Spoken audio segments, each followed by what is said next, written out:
Good evening. Let the room become simple for a while. Let the day loosen its fingers from your shoulders, from your jaw, from the small places in the body where effort has been quietly stored. You do not have to climb toward a special state tonight. You do not have to make the mind empty. You can simply let the story arrive. One quiet image at a time, as if someone had opened a door far away and moonlight had begun to cross the floor. Tonight the path leads toward Tusita, the heaven of contentment in Buddhist imagination. Tusita is not the highest of the heavens, and that is part of its mystery. It is not remembered because it has the most dazzling pleasure, or because its beings have the longest lives, or because its palaces shine beyond every other palace. It is remembered because, in the middle of the world of desire, it holds a strange double life. One side is full of heavenly delight. The other is turned toward the teaching of Maitreya, the future Buddha. So the first image is not a doctrine. It is a wide sky after rain. The clouds have thinned to pale blue smoke. Below them, a celestial garden rests in moonlight. Lotus ponds stretch between terraces of smooth stone. The water is so clear that the stars seem to lie beneath the surface. A narrow stream moves through the garden, not fast, not slow, simply continuing, as if it has been carrying reflections for ages without becoming tired. On one side of the stream, jeweled halls glow with warm gold. Music drifts from balconies. The air is fragrant with flowers that do not wilt in the ordinary human way. Beings move there with light bodies, free from hunger, free from cold, free from the dull heaviness that follows human work. There is ease in every gesture. Garments fall like mist. Food appears without struggle. A thought of beauty becomes a new arrangement of color and light. On the other side, the garden becomes quieter. The light is not poorer. It is simply less interested in being admired. A lotus court rests under a cooler moon. The halls there are open, spacious, and almost still. No one seems to be performing. No one is trying to be seen. The beings who gather there are listening, and their listening gives the whole place a different kind of brightness. The joy there is not the joy of having everything. It is the joy of needing less. Between the two sides there is no wall. No iron gate rises from the stream. No guard stands with a jeweled spear. No voice says, "You may enter, you may not enter." The water runs on, touching both banks. A petal falls from one side and drifts past the other. The moon shines over all of it, and still, in the old teaching, these two places are not the same. This is the hidden boundary of Tusita. It is not made of stone. It is made of the direction of the heart. If you have ever sat beside another person in the same quiet room, you may already understand a little. The same rain touches the same window. The same lamp rests on the same table. One person hears only delay, pressure, annoyance, the long list of what remains unfinished. Another hears a little softness returning to the world. Nothing outside has changed. Yet one room has become two rooms, because the old Buddhist word karma can be heavy if it is carried like a book. Tonight, let it be light enough to hold in one hand. Karma is one thing leaning into another. A thought leans toward a word leans toward an action leaves a trace becomes a habit becomes the road. The heart walks when no one is telling it where to go. So a being who has turned again and again toward pleasure may reach a beautiful place and still remain restless.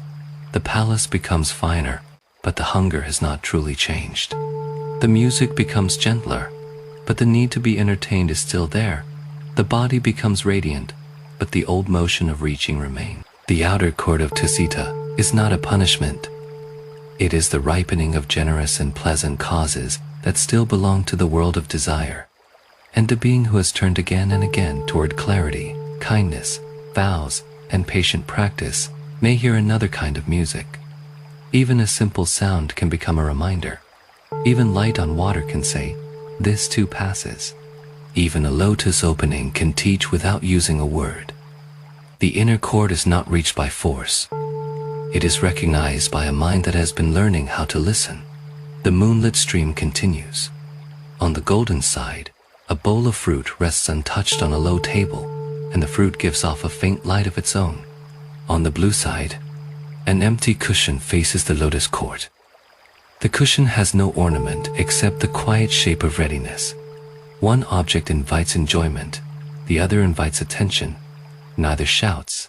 The heart knows which one it is moving toward. In the stories of Buddhist cosmology, the world of desire includes several heavenly realms. They are described as places where beings enjoy the fruit of wholesome actions, generosity, restraint, care for others, respect, patience, and good deeds done in former lives. Such actions do not vanish. They open into pleasant results. A life of kindness may become ease. A habit of giving may become abundance. A heart that protected others may be born into a place where fear is thin. But pleasant results are still results. They rise because cause is gathered. When those causes are used up, the result changes. This is why Buddhist stories often speak of heavenly life with both beauty and caution. A heaven may be bright, but brightness does not make it permanent. A life may be long, but length does not make it free. A pleasure may be refined, but refinement does not make it wisdom. Let that be very gentle tonight. No need to turn it into fear. Imagine only a garland in the outer court, fresh for a very long time. For ages, it keeps its color. For ages, it gives off fragrance. Many human lives could pass while one flower still seems young. Then, one day, the edge of one petal darkens. The being who wears it notices. At first, it is only a small change, almost nothing. Then the garment loses its brightness. The seat that once felt delightful becomes uneasy. A fragrance that once seemed natural begins. The heart, used to endless pleasure, does not know how to rest without it. This is the sorrow hidden inside heavenly pleasure. Not because pleasure is evil, but because anything borrowed from causes must one day be returned. Across the stream, in the listening court, impermanence is not treated as an enemy. It is heard as truth. A petal falling is not an insult. A sound fading is not a failure. The beings there learn to let the falling teach them. They learn to let fading become a kind of mercy. If nothing can be held forever, then the hand may open. If no self can rule the whole river, then the river may be trusted a little more. The teaching becomes softer when it is seen this way. All made things change. A ripple opens, widens, disappears. Holding too tightly hurts. A hand closes around water and comes away tired. The self is not as solid as it feels. A voice rises in the mind, calls itself me, and then becomes another voice. Compassion is not decoration. Lamplight reaches the stone step without asking who deserves it. The stream bends around a small island of white lotus. Somewhere beyond the mist, the name of Maitreya is remembered. Maitreya is known in Buddhist tradition as the future Buddha, the one who will descend into the human world when the conditions are ready. Before that future awakening, he is imagined as dwelling in Tusita, teaching those whose hearts have turned toward the path. In some stories, the inner court of Tusita is his pure dwelling, the final waiting place before Buddhahood flowers in the world again.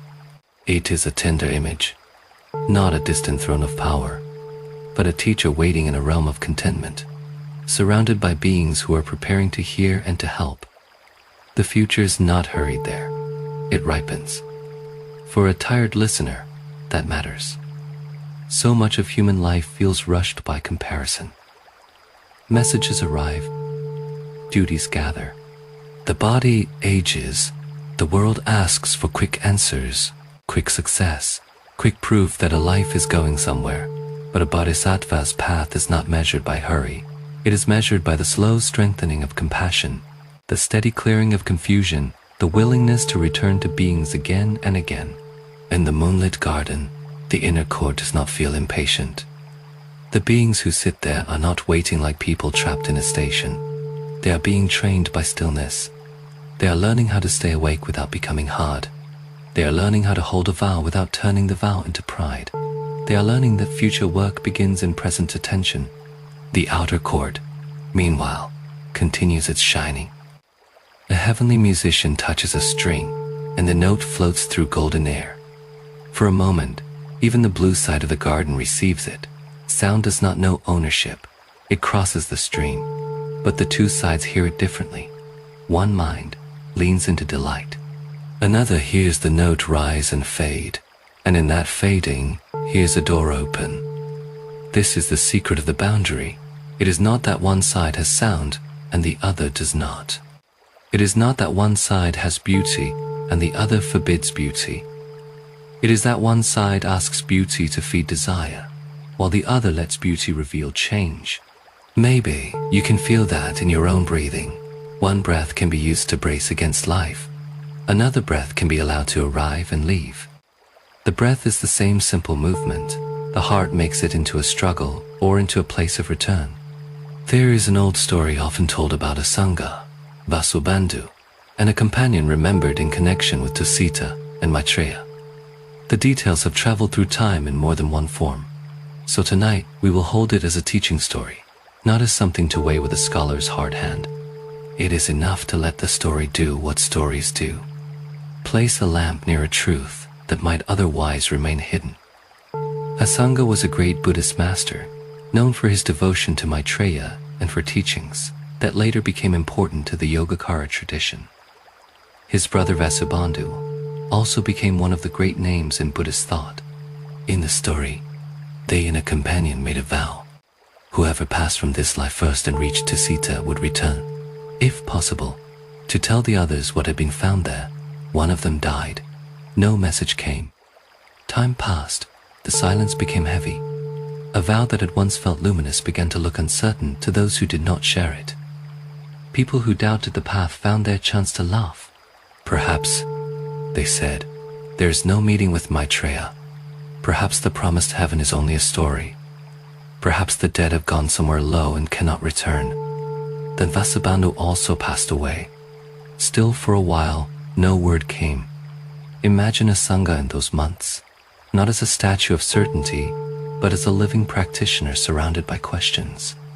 The lamp is lit, students gather. Teachings are given outside. Ordinary night goes on. Somewhere in the village, a dog barks. Somewhere a child turns in sleep. Somewhere a critic smiles, because silence appears to be on his side. Then, one night, the air in the teaching hall changes. The old lamp seems to dim, not because it is dying, but because another brightness has entered. A figure appears, shining with a light that does not belong to the room. A Sangha asks who has come.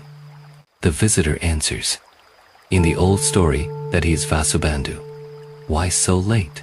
A Sangha asks. The answer carries the strange tenderness of different worlds.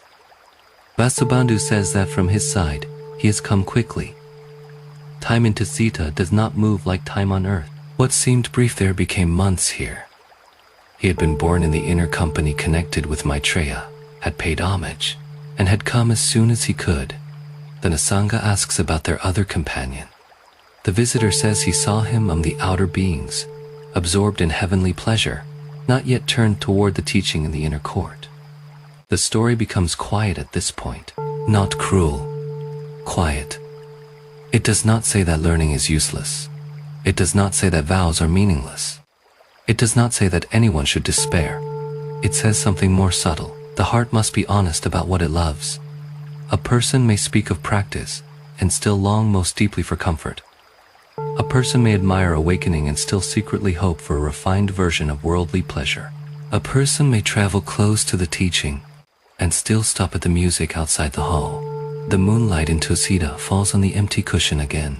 What is my heart actually seeking? That question is not meant to disturb sleep. It is meant to loosen self-deception. There is a kind of rest that comes when we no longer need to pretend. If the heart wants comfort, it can admit it. If the heart wants praise, it can see that. If the heart wants freedom but is afraid of losing familiar pleasures, it can be tender with that fear. Honesty is already a step toward the inner court. Outside the jeweled halls, the stream carries a fallen petal. It passes under a small bridge. The bridge has no sign. A being could cross it in a few steps, and yet, for some, it might as well be farther than the edge of the world. This is how near and far can exist together. You may have known this too. A kinder response can be very near, only one breath away, and still feel unreachable when anger fills the chest. A simple apology can be near, only a few words away, and still feel like a mountain when pride is strong. A moment of practice can be near, only the closing of the eyes and the softening of the hands, and still be missed because the mind reaches for noise instead. The gate is near. The habit is strong. Both are true. In the development of Buddhist tradition, people spoke about the inner and outer courts of Tusita in different ways. Some early scriptures describe Maitreya's Tusita dwelling with great splendor, but do not always use the later terms inner court and outer court in the same explicit way. Later teachers, especially in the Chinese Buddhist world, gave those terms clearer shape. They were not merely drawing a map of celestial architecture. They were helping practitioners understand a difference that matters, the difference between heavenly reward and liberating direction. The outer court can stand for wholesome merit that has not yet become a path of release. The inner court can stand for merit joined with vow, wisdom, and the wish to learn from Maitreya. The words help ordinary minds see what might otherwise be confused. To be born in a good place is not the same as to turn toward awakening. To enjoy the fruit of good actions is not the same as to be free from the wheel of wanting. Some teachers spoke as if the separation was strict. For ordinary beings caught in desire, the inner court is unseen. From that angle, the boundary is firm. A mind tied to pleasure cannot simply wander into a field of deep practice, just as a person absorbed in a loud dream cannot hear someone whispering beside the bed. Other teachers emphasize Maitreya's compassion. From that angle, the inner court is not a private garden guarded by indifference. The teaching reaches outward. Sounds in the heavenly realm may carry reminders of change, sorrow, and release. Beings whose roots of goodness ripen may be guided closer. The Bodhisattva does not forget those who are still entertained by gold. Still other teachers place the weight on vow. Where does the heart wish to go? What has it promised? What has it practiced? If a person sincerely turns toward Maitreya, cultivates goodness, restrains harm, and keeps the wish to awaken alive, then the path to the inner court is not a fantasy. It is a direction being prepared. These views do not need to fight in the night. From the side of craving, the inner court is hidden. From the side of compassion, no being is outside concern. From the side of practice, the direction of the heart matters. The lotus pond can hold all three reflections. No, let the teaching come closer. Do not leave it in the sky. Every human life has an outer court. It may not have jeweled balconies or music that appears by thought, but it has its own bright distractions, a glowing screen, a praise we keep returning to, a purchase that promises a new self for a few hours, a meal eaten not from hunger but from loneliness, a rivalry polished in the mind until it shines like justice, a small pleasure used again and again to avoid a large sadness. These things are not all wicked. A meal can be received with gratitude, beauty can be enjoyed, a song can soothe, a friendship can warm the heart. The problem begins when the heart forgets how to let things pass through. The problem begins when comfort becomes the master. Then the whole world, even a heavenly one, becomes an outer court. Every human life also has an inner court. It may be very small at first, a pause before speaking sharply, a hand unclenching when no one sees, the decision not to exaggerate a story in order to be admired, a coin given quietly, a message answered with patience, a memory allowed to hurt without becoming a weapon, a breath taken before opening the door to someone difficult. No one may call these moments holy. No lotus may visibly open. No celestial music may approve. But the direction has changed. The heart has turned toward the listening court. This is why Tusita can become a sleep story, without becoming far away. The heaven is vast, but the boundary is intimate. It appears in the small choices of ordinary days. It appears when desire arises, and the mind has a chance to see it before obeying it. It appears when a vow is remembered in a tired hour, not dramatically. but enough to keep one harmful word from being spoken. The stream in the celestial garden sounds a little like rain on a human roof now. The worlds are not separate in the way the mind first imagined. A teaching about a heaven becomes a teaching about a kitchen, a workplace, a phone left glowing beside the bed. The outer court is wherever the heart is ruled by pleasant chains. The inner court is wherever the heart begins to listen for freedom. Some listeners may wonder about the wish to be born in Tusita and the wish to be born in the western pure land of Amitabha. Buddhist traditions have held both with reverence, and it is wise to speak gently here. A path is not made greater by insulting another path. Medicine does not need to mock medicine. The question is always, what heals this person, with this mind, in this time, with this kind of faith and fear? The pure land of Amitabha is often cherished as a path of deep reliance. Beings burdened by confusion and habit place trust in Amitabha's vast vow, recite the name, and aspire to a realm beyond the world of desire. For many, this path carries great comfort because it does not depend on having a perfectly calm mind at the end of life. It is held as a way for ordinary beings to be received through sincere faith, vow, and practice. The inner court of Tusita is often cherished with a different feeling. It is close to the human world in a special way, linked with Maitreya's future descent and the continuation of the bodhisattva work among beings. Those who aspire there often do so not only to escape sorrow, but to learn, to remain connected with the future turning of the wheel of teaching, and to join the work of helping beings when Maitreya appears in the world. One image is like being carried across a dangerous sea by a great compassionate boat. Another is like preparing, with care and sincerity, to enter the hall of a teacher who will one day return to the village. Both images can humble the heart. Neither should become pride. If a person says, "My path is highest," and uses that thought to look down on others, then even a pure word has become an outer court. If a person says, "I am weak, so I will rely with sincerity," that may be practice. If a person says, "I wish to train with Maitreya and return for the sake of beings," that too may be practice. The fruit depends not only on the words, but on the heart that carries them. In the old garden, the golden halls are not destroyed when the blue court shines. The blue court does not need to despise the golden halls. It simply reveals another possibility. It says, there is a joy that does not depend on being entertained. There is a contentment that is deeper than having what you want. There is a vow that can outlast the changing of worlds. Let the body hear that slowly, a joy that does not need display, a contentment that is deeper than possession, a vow that keeps its direction when pleasure pulls. The night is deep enough to hold such things without pressure. Now imagine someone standing in the outer court of Tusita for the first time. They have been born there through much good. Their body is light.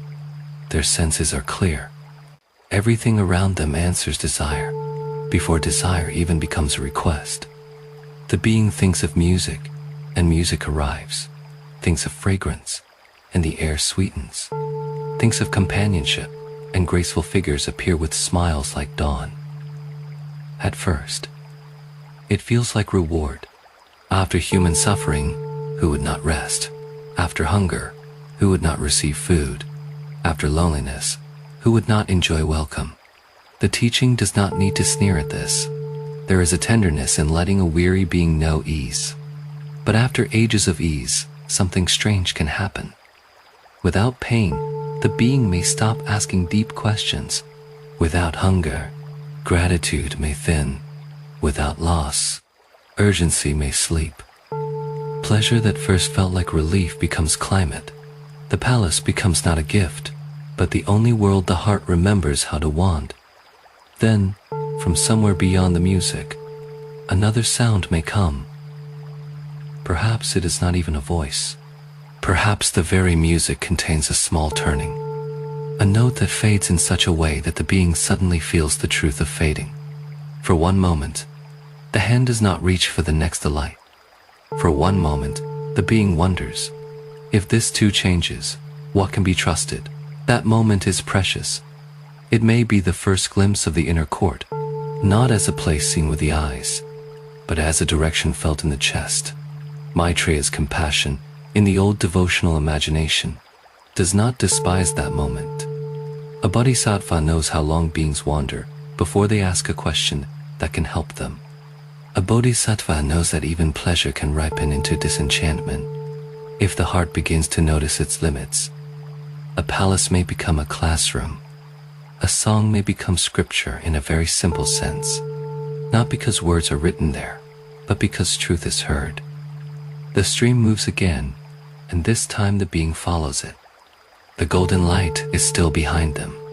The blue quiet is ahead, though not fully visible. There is no command, only a sense that the old delight is not enough. This is how practice often begins, not with hatred of the world, but with the honest knowledge that pleasure alone cannot answer the heart.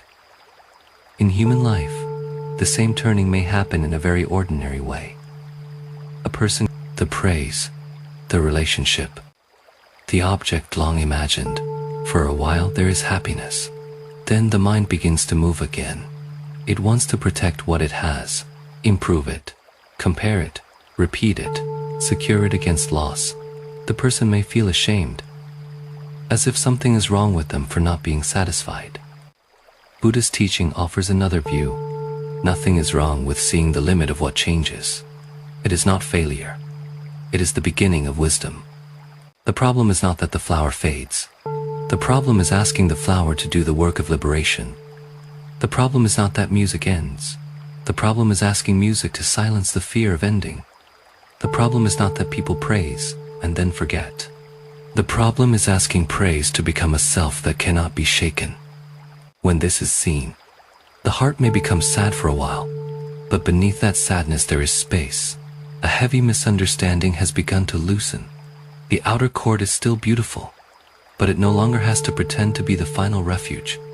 Let that understanding rest lightly beside you. You do not have to reject every comfort. You only need to see it clearly. A blanket can warm the body. It does not have to become identity. A kind word can gladden the heart. It does not have to become addiction. A success can be received. It does not have to become a throne. A failure can be learned from. It does not have to become a prison. The inner court begins wherever seeing becomes clear enough to free the hand. Now the story turns toward vows. A vow is not simply a sentence. Many sentences are spoken brightly and forgotten by morning. A vow is a direction the heart agrees to remember. It may be spoken in a temple, before an image of Maitreya, or a Maitreya, or the Buddha. It may be whispered beside a sick bed. It may be formed silently after a mistake.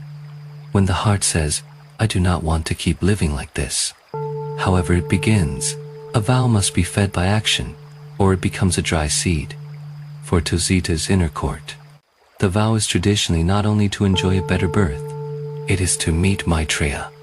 Hear the teaching, keep practicing, and be connected with the future work of awakening beings. That is a different intention from wishing for a more beautiful heaven. It is the difference between wanting a room with music and wanting a teacher who can show the way beyond being ruled by music. The source of the vow matters. If it comes from weariness alone, it may fade when life becomes pleasant. If it comes from fear alone, it may tighten the mind. If it comes from pride, it may become another costume. But if it comes from a sincere wish to wake up and help, then even when the person is imperfect, the vow has a root. Practice waters the root. Generosity waters it, because giving loosens the hand. Restraint waters it, because not doing harm makes the heart easier to enter. Patience waters it, because every deep path will meet delay. Listening waters it, because a mind full of its own noise cannot hear a teacher. Regret waters it too. When regret is honest and does not turn into self-hatred, a person sees the harm they have done and chooses differently next time. That choice matters. It is a small bridge toward the inner court. You may notice that none of this asks for theatrical holiness. The night is kinder than that. It asks for sincerity. It asks for the next true thing. It asks for one harmful habit to be seen, one small act of care to be done, one old excuse to be softened, one intention to be remembered when desire becomes loud. In the outer court, a being may have more pleasure than a human mind can picture. In the inner court, a being may have the simple dignity of being teachable. To be teachable is a beautiful thing. It means the heart has not hardened around its own opinions. It means the mind can still bow to truth when truth appears in an unexpected form. It means a person can be corrected without collapsing, praised without becoming drunk, ignored without becoming bitter, and delayed without abandoning the path. Perhaps this is why contentment is such a fitting name for Tusita. Contentment is not laziness. It is not having no aspirations. It is the quiet strength of not being dragged everywhere by lack. A contented heart can still practice. A contented heart can still serve. A contented heart can still vow to awaken for beings, but it does not need to decorate itself with constant wanting. The stream in the garden widens into a pool. Moonlight gathers there in a long silver path. If you look at the water, the two sides of Tusita meet on the surface. Gold and blue tremble together. Pleasure and practice, reward and vow, beauty and release. The water does not confuse them, and it does not tear them apart. It simply reflects what is present. Let the mind become like that water for a moment, not forcing thoughts away, not following each bright thing, just reflecting. A thought of tomorrow appears, it can be seen. A memory of something said appears, it can be seen. A wish for comfort appears, it can be seen. A deeper wish to live cleanly appears, it can be seen too. Seeing is not the whole path, but without seeing, in traditional accounts, Tusita's heavenly time is vast. Human years pass like short shadows. A lifetime on earth may be less than a day there. Such numbers are meant to widen the imagination, but they can also teach something immediate. We often think that more time will save us, more time to practice later, more time to forgive later, more time to become clear later. But time alone does not change the direction of the heart. A being could have ages and waste them in refined distraction. A human could have one honest breath and turn toward freedom. The value of a moment is not only its length, it is what the heart does with it. This is not a call to strain. It is a call to respect the small opening that is here, tonight. The small opening may be no more than listening without reaching for another noise. Tomorrow, it may be speaking a little more gently. Another day, it may be returning to a practice after forgetting it for a week. These small openings are not glamorous, but they are real. The outer court loves glamour. The inner court loves sincerity. Again, the night grows quiet. Imagine now the great teaching hall in the inner court. Though we should picture it softly, without claiming to know what cannot be known by ordinary sight. It may be made of jewel light or lotus fragrance, or a clarity beyond our images. Around it, beings sit without pushing forward. No one needs the best seat. No one asks to be admired for listening. The sound of teaching moves through the hall and settles where each heart can receive it. The teaching might speak of impermanence, but not as a cold idea. It might ask the listeners to remember a flower, a body, a palace, a world, and see that each depends on many things. It might speak of suffering, but not with despair. It might show that sorrow grows when the heart demands permanence from what is changing. It might speak of no fixed self, not to erase tenderness, but to loosen the heart center that says mine, me, my victory, my wound, my endless story. It might speak of compassion as the natural response when that heart center softens. In that hall, even silence is a teacher. A person who has lived by being impressive may learn to be simple. A person who has lived by being wounded may learn not to build a palace around pain. A person who has lived by collecting pleasures may learn the sweetness of enough. A person who has lived by spiritual ambition may learn to practice without needing applause. These are not small things, they are the true crossing. The outer court may be crossed by a bridge of light, but the inner crossing happens when the heart changes its loyalty. Loyalty is a useful word here. What are we loyal to when no one is watching?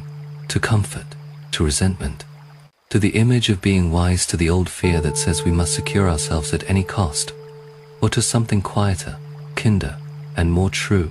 Most people are mixed. This is why the path must be patient. One part of the heart wants the jeweled hall. Another part longs for the listening court.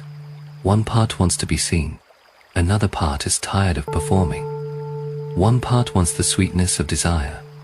Another part knows that desire does not keep its promises.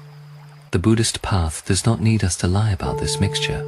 It invites us to notice it and then feed the wiser part. Feed it with a little silence. Feed it with honest speech. Feed it with generosity that no one praises. Feed it with a vow remembered after failure. Feed it with the courage to begin again. In the old garden, the being who first heard the fading note now stands near the stream. Behind them, friends call from the golden hall. There will be more music, more fragrance, more effortless delight. Ahead, the blue court is still hard to see. There is no guarantee that the first step will feel dramatic. It may feel like loss. The being may think, why leave what is pleasant for what is uncertain? Then the stream gives a small sound against the stones. The sound does not argue. It simply ends. In that ending, the being remembers that every pleasure has an ending too, not as punishment, as its nature, the heart.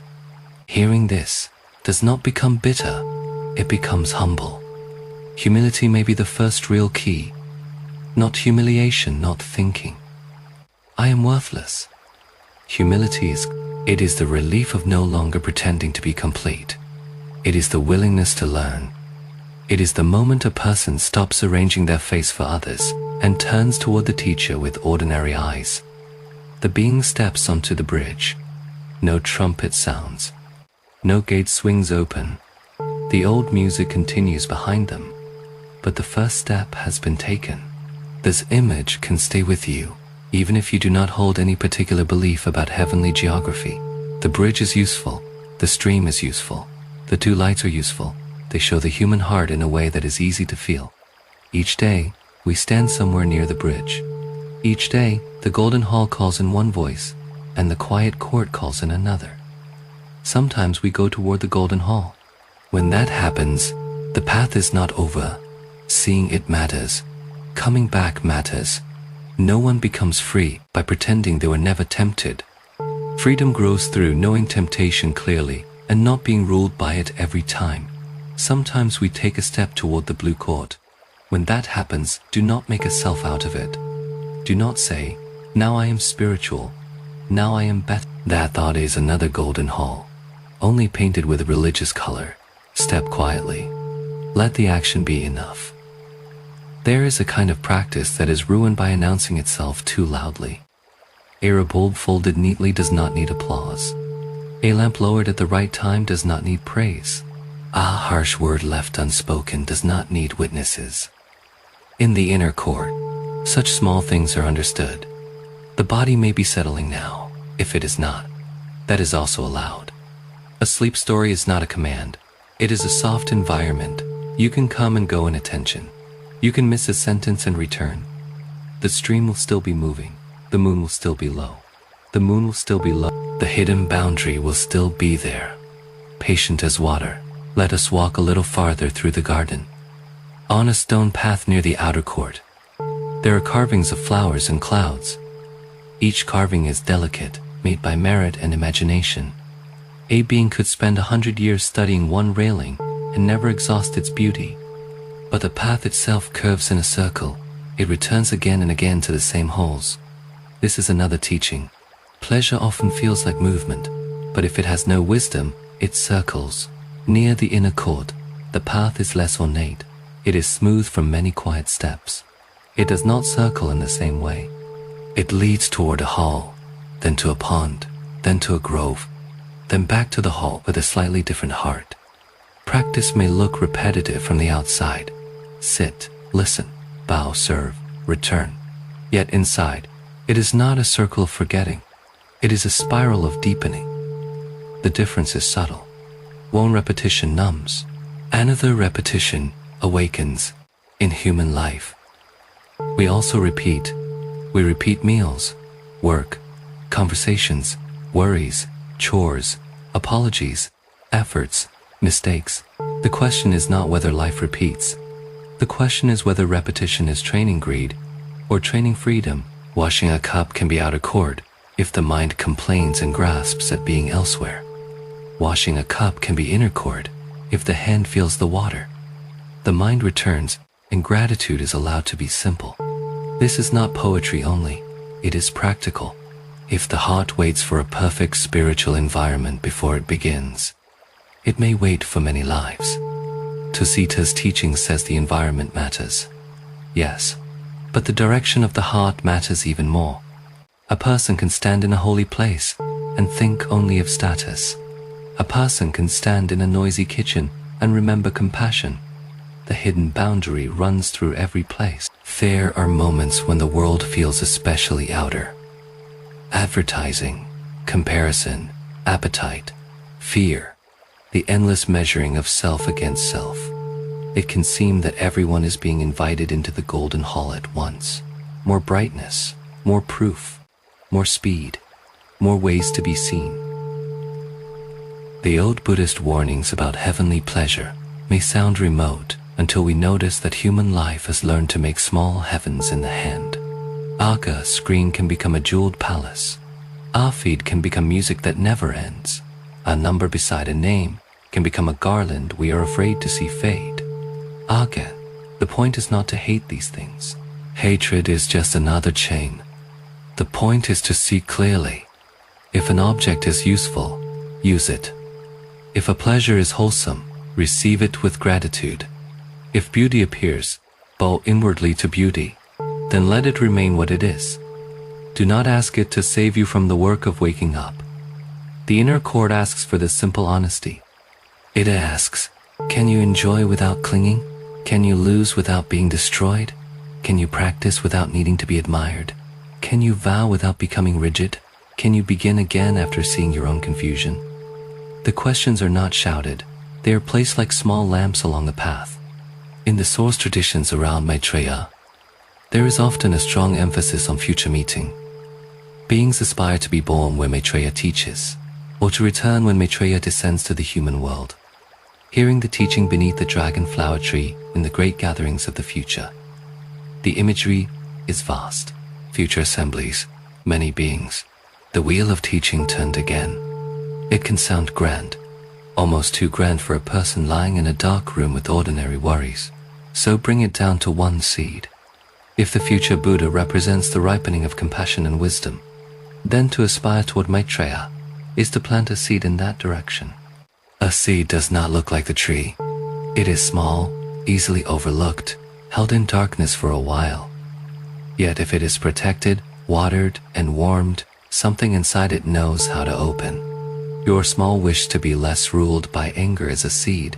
Your wish to keep faith after disappointment is a seed.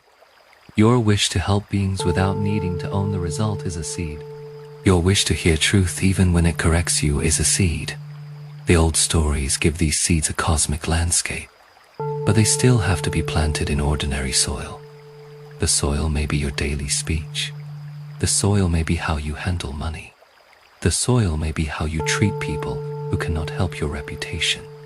The soil may be what you do after you fail. This is where the inner chord begins to take root. The moon over Tusita grows softer, as if a thin veil has passed before it.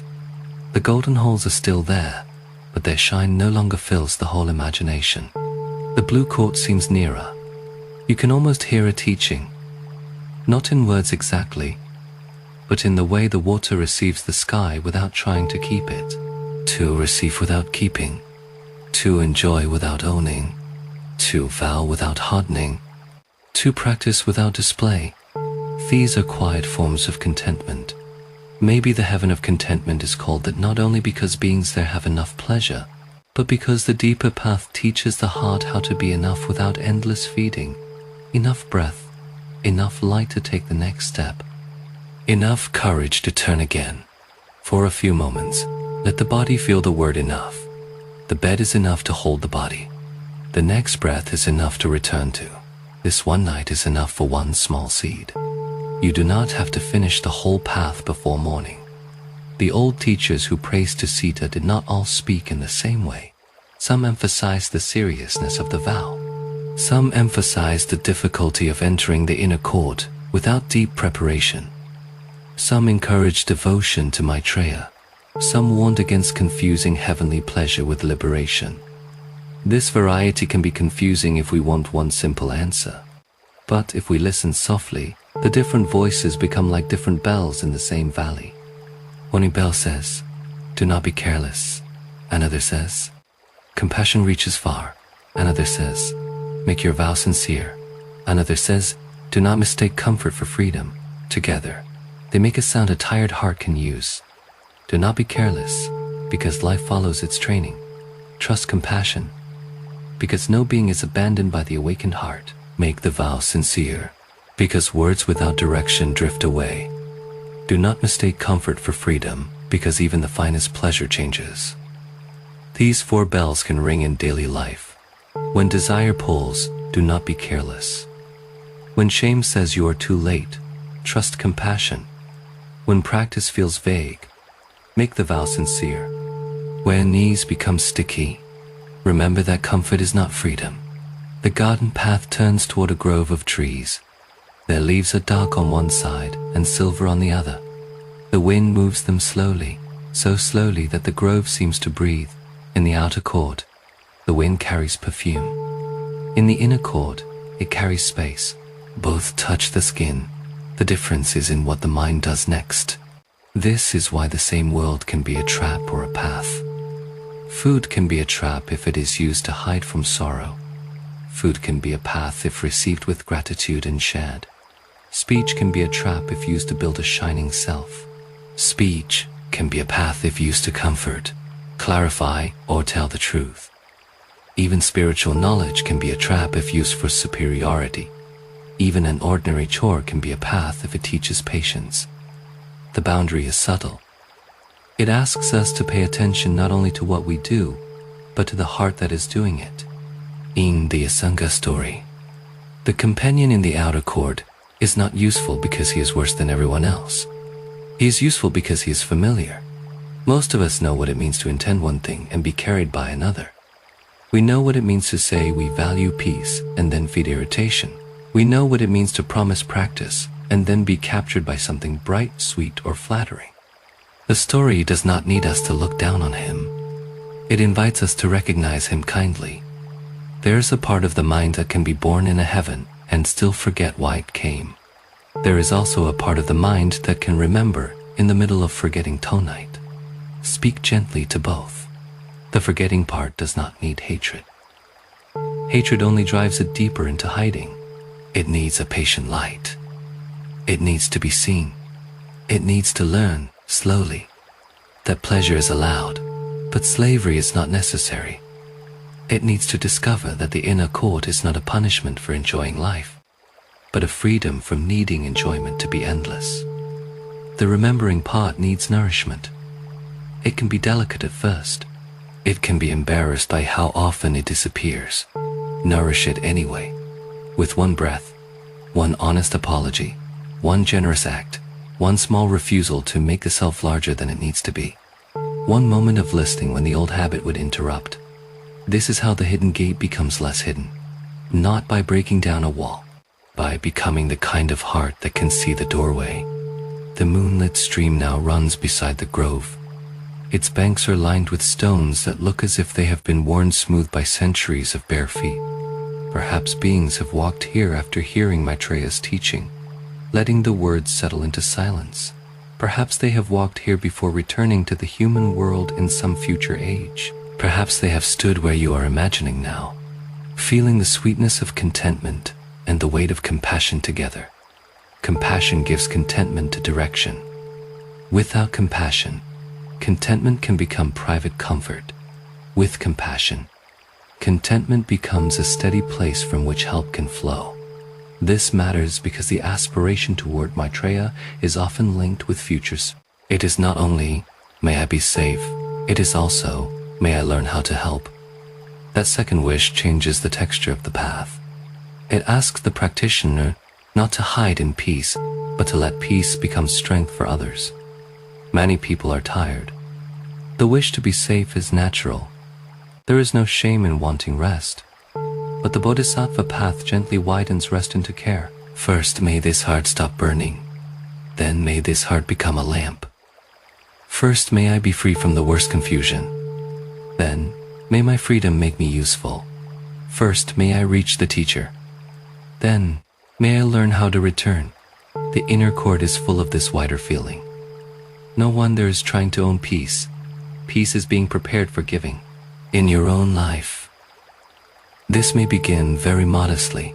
Rest enough that you do not speak from exhaustion. Practice enough that you can notice another person's pain. Simplify enough that generosity has room. Learn enough that your help becomes less tangled in your own need to be needed.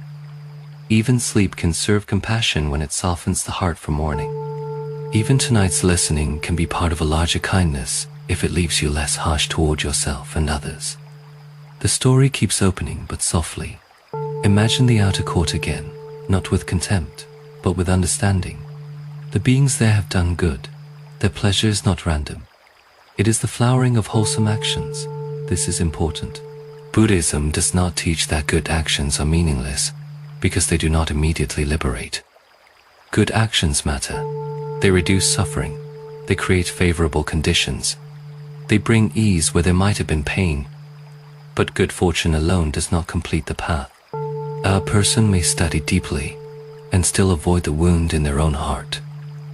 A person may gain heavenly pleasure and still not ask what pleasure cannot answer. So the teaching does not say, do not do good.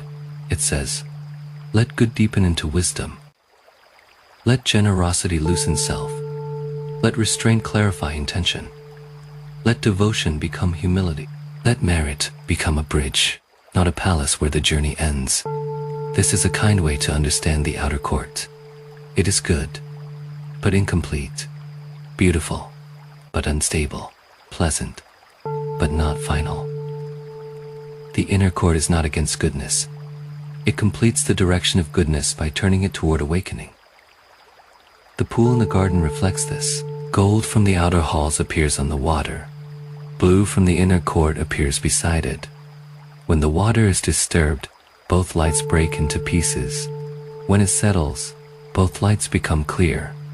The water does not need to hate gold in order to reflect blue. It only needs stillness.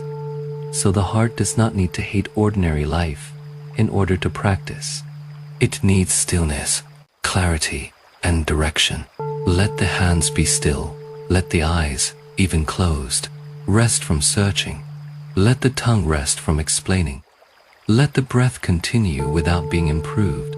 Somewhere in the old story, a teacher is still asking what became of the vow. Somewhere, a heavenly visitor is still answering. Somewhere. Somewhere. Another being is still listening in the Lotus court. These images are not separate from us. They are parts of the same human heart, placed in a sky large enough to see them. The one who vows, the one who doubts, the one who forgets, the one who returns, all are here. This makes the path less lonely. We do not practice as perfect beings, pretending to be simple. A vow made by a mixed being can still be real. A step taken after confusion can still lead somewhere. A seed planted in imperfect soil can still grow if it is protected. Protection is part of practice. A seed does not survive by being thrown onto a busy road. It needs a place.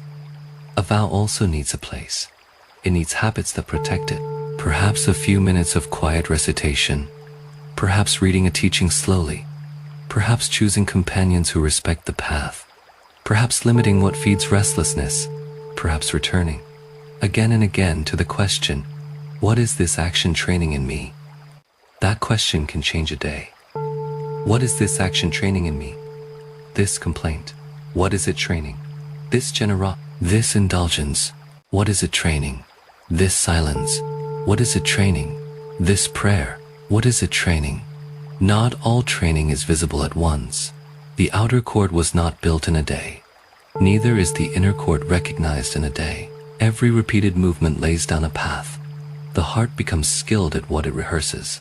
If it rehearses resentment, resentment comes quickly. If it rehearses desire, desire becomes persuasive. If it rehearses returning, returning becomes possible. If it rehearses kindness, kindness begins to arrive before the old harsh word. This is hopeful in a quiet way. It means the hidden boundary is not fixed by someone else's judgment. It is shaped by training. The heart that cannot see today may learn to see. The mind that runs outward today may learn to pause. The being in the outer court may one day hear the fading note and walk toward the stream. The moon lowers a little more. The garden is neither asleep nor awake. It rests in a third kind of stillness, like a person listening so deeply that they do not need to move. Now consider the phrase heaven of contentment. Contentment can sound small in a world that praises hunger. We are often taught to want more, become more, display more, secure more, refine more. Contentment may seem like giving up, but in Buddhist practice, contentment can be a form of freedom. It is the ability to say, this is enough for practice. This breath is enough to return. This simple meal is enough to receive. This ordinary day is enough to do some good. Contentment does not prevent effort. It purifies effort. A discontented effort says, I must become someone before I can rest. A contented effort says, from this breath, from this body, from this imperfect life, I can take the next wholesome step. The outer court may have contentment of a kind, enough pleasure for a long age. But the inner court has another contentment, enough freedom from grasping to listen, enough humility to learn, enough steadiness to serve, enough trust to let the path ripen in its own season. That second contentment is more precious. It can be tasted here. When the mind stops demanding that the night solve everything, there is contentment. When the body is allowed to be tired without being judged, there is contentment. When a thought passes and does not become a command, there is contentment. When a small kindness is enough for now. This is not far from Tusita. The inner court is not only a place after death, it is also a way the present moment can be inhabited. Not fully perhaps, not perfectly, but truly enough to matter. The old teachings about rebirth, heavens and pure lands may be vast and difficult for modern minds. Some listeners receive them with faith. Some receive them as sacred imagery. Some are unsure. Tonight, there is room for all of that. The important thing is not to force belief into a hard shape. The important thing is to let the teaching ask what kind of heart you are cultivating. If Tusita is a real heaven, the question matters. If Tusita is also a mirror of mind, the question matters. If Maitreya's inner court is a future place of teaching, the question matters. If it is also the part of the heart that can still learn, the question matters. Where is the heart turning? What is it training? What does it love when it is not being watched? The stream answers by moving. There are no harsh conclusions tonight. Only a path under moonlight. Let us return to the outer court once more, because it deserves compassion. Imagine a being there at the end of a long heavenly age. The signs of decline have begun. The garland fades, the garment dims, the older light weakens. Friends, still bright with their own remaining merit, may not know how to help. The being feels fear, perhaps for the first time in ages. The palace that once seemed permanent now appears fragile, as if it were made of reflected light. At that moment, the heart may panic and cling harder, or it may remember. Perhaps somewhere, long ago it heard the name of Maitreya. Perhaps it once saw a monk bow. Perhaps it once gave food with a clean intention. Perhaps it once wished, very briefly, not only to enjoy, but to awaken. A small seed, almost forgotten, stirs. Even late remembering has power. The Buddhist path is full of stories where one small wholesome memory changes the direction of a life. This does not make practice careless. It makes hope reasonable. Seeds can sleep for a long time. When rain comes, the being in decline hears a sound from the music, or from the wind, or from the silence after pleasure fails. The sound says nothing dramatic. It simply reveals that all this cannot be kept. For once, the being does not turn away. Fear becomes honesty. Honesty becomes a wish. The wish becomes a bow. The bow becomes a beginning. Maybe Maitreya's compassion meets such beginnings. Maybe the inner court becomes visible when the heart stops worshipping the outer one. The traditions discuss these things in careful ways. But the image itself is enough for tonight. No being is helped by despair. No being is helped by arrogance. The middle way is sincerity. Sincerity says, I have been distracted, and I can return. Sincerity says, I have loved comfort too much, and I can learn a deeper joy. Sincerity says, I do not understand everything, but I can practice the next clear thing. The next clear thing is often humble. Put down the sharp word. Let the breath soften. Do not feed the cruel thought. Remember the vow. Give what can be given. Listen when truth appears. The inner court is not reached by spiritual theater. It is approached through such ordinary gates. Now the story turns again toward the human room. The celestial garden remains, but it becomes transparent. Through it, you can feel the bed beneath the body. The room may be dark, or partly lit, or filled with the ordinary hum of night. Perhaps there are unfinished things nearby. A cup, a folded piece of clothing, a phone, a window. None of them need to be pushed away. Each can become part of the teaching. The cup says receive and release. The folded clothing says, care can be quiet. The phone says, not every call of the world must be answered tonight. The window says, there is more space than the mind has been using. The body says, please do not turn practice into another burden. Listen to that last one. Practice should be sincere, but it need not be harsh. A vow should be steady, but it need not be clenched. The inner court is not reached by hating the body, hating human need, or hating the part of the mind that wants comfort. It is reached by seeing clearly, caring deeply, and returning patiently. Even Maitreya's name is associated with loving kindness. Let the path toward Maitreya carry that flavor, not cold discipline, not proud purity, a warm steadiness, a friendliness strong enough to tell the truth. If you are tired, let the first kindness be not to attack your tiredness. If you have failed, let the first truth be not to pretend. If you are afraid, let the first vow be small enough to keep. This is how a path becomes livable. In the inner court of the imagination, no one asks a weary being to become vast in one night. The teaching is vast, but it enters through the door that is open. For one person, the door may be devotion. For another, study. For another, grief. For another, the exhaustion that comes from chasing pleasure. For another, the quiet wish to be of use. The door that is open for you tonight may be simply listening. Let listening be enough. The moonlight spreads across the floor of the hall. The beings gathered there are still. A sound like a bell moves once through the air and fades. After it fades, the silence is not empty. It is full of the bell's teaching. What arises passes. What passes leaves. Space is not loss. Space is where compassion can move. This is a good place to rest for a while. Not sleep forced by command. Not concentration tightened by effort. Just resting near the idea that space is not loss. If a thought leaves, space remains. If a plan waits until morning, space remains. If an old pleasure cannot be held, space remains. If an identity softens, space remains. And in that space, the heart may discover that it does not disappear when it stops grasping. It becomes more available. The outer court fears this. It thinks that without constant delight, there will be nothing. The inner court knows another truth. When grasping loosens, tenderness, when noise quiets, wisdom can be heard. When the self is not being defended every moment, the suffering of others becomes visible, and compassion has room to arise. This is why the path is not only about personal peace. Peace is needed, but not as a private treasure.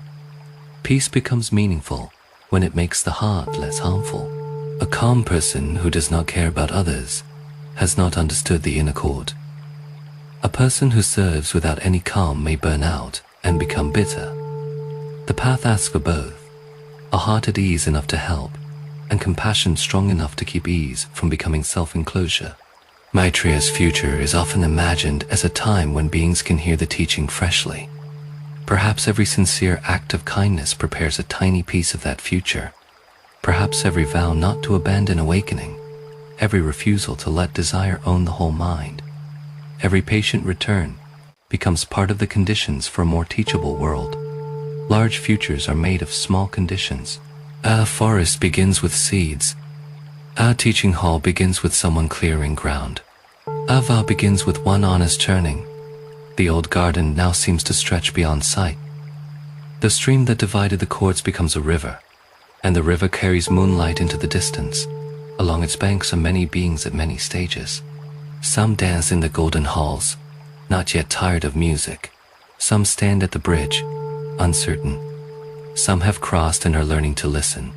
Some return to the edge with compassion, calling softly to those who are ready. No one moves by force. Forcing the heart rarely leads to wisdom, but invitation matters. This story is an invitation, not to fear pleasure, not to despise ordinary life, not to make a proud identity out of practice, only to notice a hidden boundary, and to keep choosing, little by little, the side that leads toward freedom. The word freedom can also become too large. Let it be small again. Freedom is not needing to answer every insult. Freedom is not buying every desire the moment it appears. Freedom is not making a home inside praise. Freedom is not being ruined by blame. Freedom is remembering that a thought is a thought, not a king. Freedom is the ability to turn back toward kindness after the mind has wandered. Such freedom may seem modest, but it is real. It is the beginning of a life that does not have to be dragged everywhere by habit. In Tusita's inner court, the beings are not sleepy in the ordinary sense. They are awake in a peaceful way. But for us, listening before sleep, the teaching can still be gentle. To rest the body is not to abandon the path.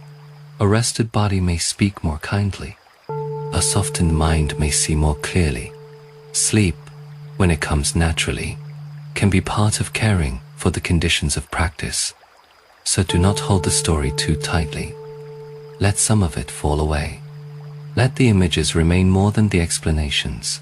A stream between two courts, a golden hall of pleasure, a blue lotus court of listening, a bridge with a fading flower, a vow like a seed, a future Buddha waiting without hurry.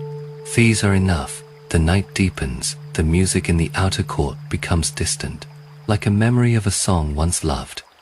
The inner court is still luminous, but less sharp, as if seen through half-closed eyes.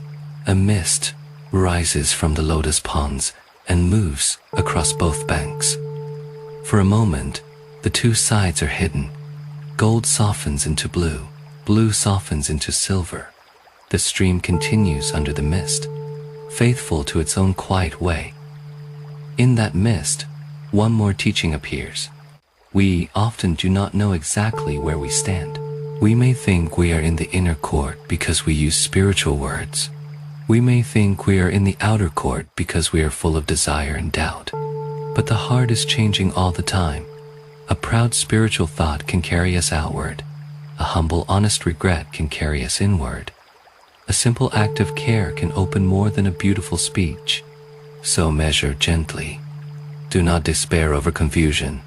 Do not boast over clarity. Keep returning to the next wholesome step. This is the safest measure. The next wholesome step may be rest. The next wholesome step may be forgiveness, though not forced before its time. The next wholesome step may be discipline, but without cruelty. The next wholesome step may be joy, received without clinging. The next wholesome step may be silence. The next wholesome step may be asking for help. The next wholesome step may be remembering Maitreya, or Amitabha, or the Buddha, or simply the wish that all beings find a way out of suffering. The forms differ. The direction can be sincere. In the old Buddhist world, people debated the best path with great seriousness. That seriousness can be honorable when it protects beings from confusion. But for a bedtime heart, it is also important to feel the shared kindness beneath the debate. Teachers warned about Tusita's outer court because they did not want practitioners to mistake heavenly pleasure for liberation. Teachers praised Tusita's inner court because they loved the possibility of meeting Maitreya and continuing the bodhisattva path. Teachers praised Amitabha's pure land because they knew ordinary beings need strong help. Under the different emphasis, there is compassion. Compassion says, choose the medicine that truly helps you. Compassion says, do not turn medicine into a weapon. Compassion says, whatever path you choose, make the heart honest. This honesty is more restful than argument. When argument rises, the body tightens. When honesty rises, even if the truth is difficult, the body can breathe. It no longer has to protect a false image. It can begin from where it is. Tonight, where you are is enough for beginning, not enough for complacency, enough for beginning. There is a difference. Complacency says, I do not need to change. Beginning says, I can take the next step from here. The heaven of contentment teaches the second kind. A contented beginning is not lazy. It is humble. It does not wait for perfect conditions. It does not demand that the mind become pure before practice starts. It says, even with this tiredness, even with these habits, even with this uncertain faith, I can turn a little toward the inner court. The lotus seed does not complain that it begins in mud. It uses the mud, so can practice. Regret can become mud that feeds humility. Failure can become mud that feeds patience. Longing can become mud that feeds devotion. Weariness can become mud that feeds simplicity. Nothing has to be wasted when the heart turns wisely. The mist thins, the bridge appears again. Someone has left a small lamp at its center. The flame is steady, though the night wind moves. It lights only a few steps in each direction. That is enough. A path rarely needs to be lit all the way to the end. It needs enough light for the next honest step. If you are listening with worry about the future, let the lamp be enough. If you are listening with doubt about your practice, let the lamp be enough. If you are listening with grief, let the lamp be enough. If you are listening with no clear feeling at all, let the lamp be enough. The next honest step does not require a dramatic mood. Now the story gathers the teachings into the body, where they can rest without becoming heavy. The hidden boundary is the direction of the heart. Pleasure is not the enemy, but forgetting is dangerous. Merit is good, but merit should become a bridge toward wisdom. A vow is not just a sentence, but a direction supported by action. Different paths serve different beings. Pride helps none of them. The inner court can be approached in this life through sincerity, kindness, restraint, and listening. Let each sentence become an image instead of a burden. The direction of the heart, a traveler turning from music toward moonlight, pleasure and forgetting. A garland beautiful for ages, then fading at the edge. Merit as bridge, gold light reflected on water leading toward blue stillness. Vow as direction, a seed protected in the dark, different paths. Boats crossing different waters under the same compassionate sky. Sincerity, a robe folded when no one sees. Kindness, a lamp left on the bridge for another being. Restraint, a hand opening before it grasps. Listening, an empty cushion facing the teaching hall. These images can stay when words grow dim. The body does not need to remember every idea. It can keep one. Perhaps the lamp, perhaps the stream, perhaps the empty cushion, perhaps the seed. Choose nothing with effort. Let one image choose itself. If the lamp stays, let it mean enough light. If the stream stays, let it mean things can move on. If the seed stays, let it mean a small vow matters. The garden is very quiet now. Even the outer court has softened. The beings in the golden halls seem less like figures of temptation and more like sleeping children who have not yet heard the morning bell. The inner court does not condemn them. It waits. Maitreya's compassion, as imagined by devotees, is patient enough for long ages, patient enough for beings intoxicated by pleasure, patient enough for scholars, doubters, tired workers, grieving parents, restless dreamers, and people who only remember the path after they have already wandered. This patience is not weakness. It is vast strength. A small impatient kindness wants quick results. A vast kindness can keep shining without forcing the flower open. It knows that causes must gather. It helps them gather. Perhaps tonight's listening is one cause, not a grand achievement. One cause, a little quiet around the mind, a little respect for the difference between comfort and freedom, a little wish not to be owned by every desire, a little tenderness toward all beings wandering in their own outer courts. Such causes are not lost. They join other causes. They wait. They ripen. Before the story releases its shape, let us stay a little longer beside the river of Tusita, because long stories sometimes need a second quiet walk. The first walk showed the two courts from a distance. This one moves closer to the beings who live there, and closer to the ways a human heart can imitate either side without noticing. The river leaves the lotus pool and passes beneath a row of pale trees. Their branches lean over the water, and each leaf holds a small point of light. On the golden bank, the leaves shine like little coins. On the blue bank, they shine like drops of frost. It is the same tree line, the same wind, the same moon, only the angle of seeing has changed. There is a young heavenly being standing near the golden bank. He has no illness, no hunger, no heavy limbs, and no memory of rough earth beneath his feet.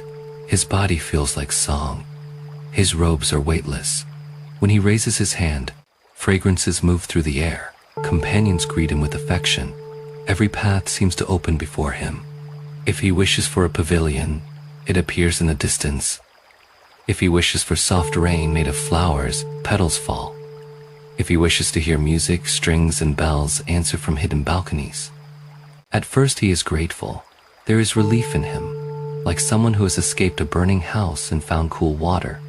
He remembers, in faint flashes, the human world from which he came. A life with aches in the knees, a mother he could not save, a debt he worried over, a field that failed in a dry season, a winter when food was counted. In that old life he had given what he could. He had bowed to images. He had kept certain harms from his hands. He had spoken kindly more often than not. Those causes have opened here as ease. So let us not speak of him with contempt.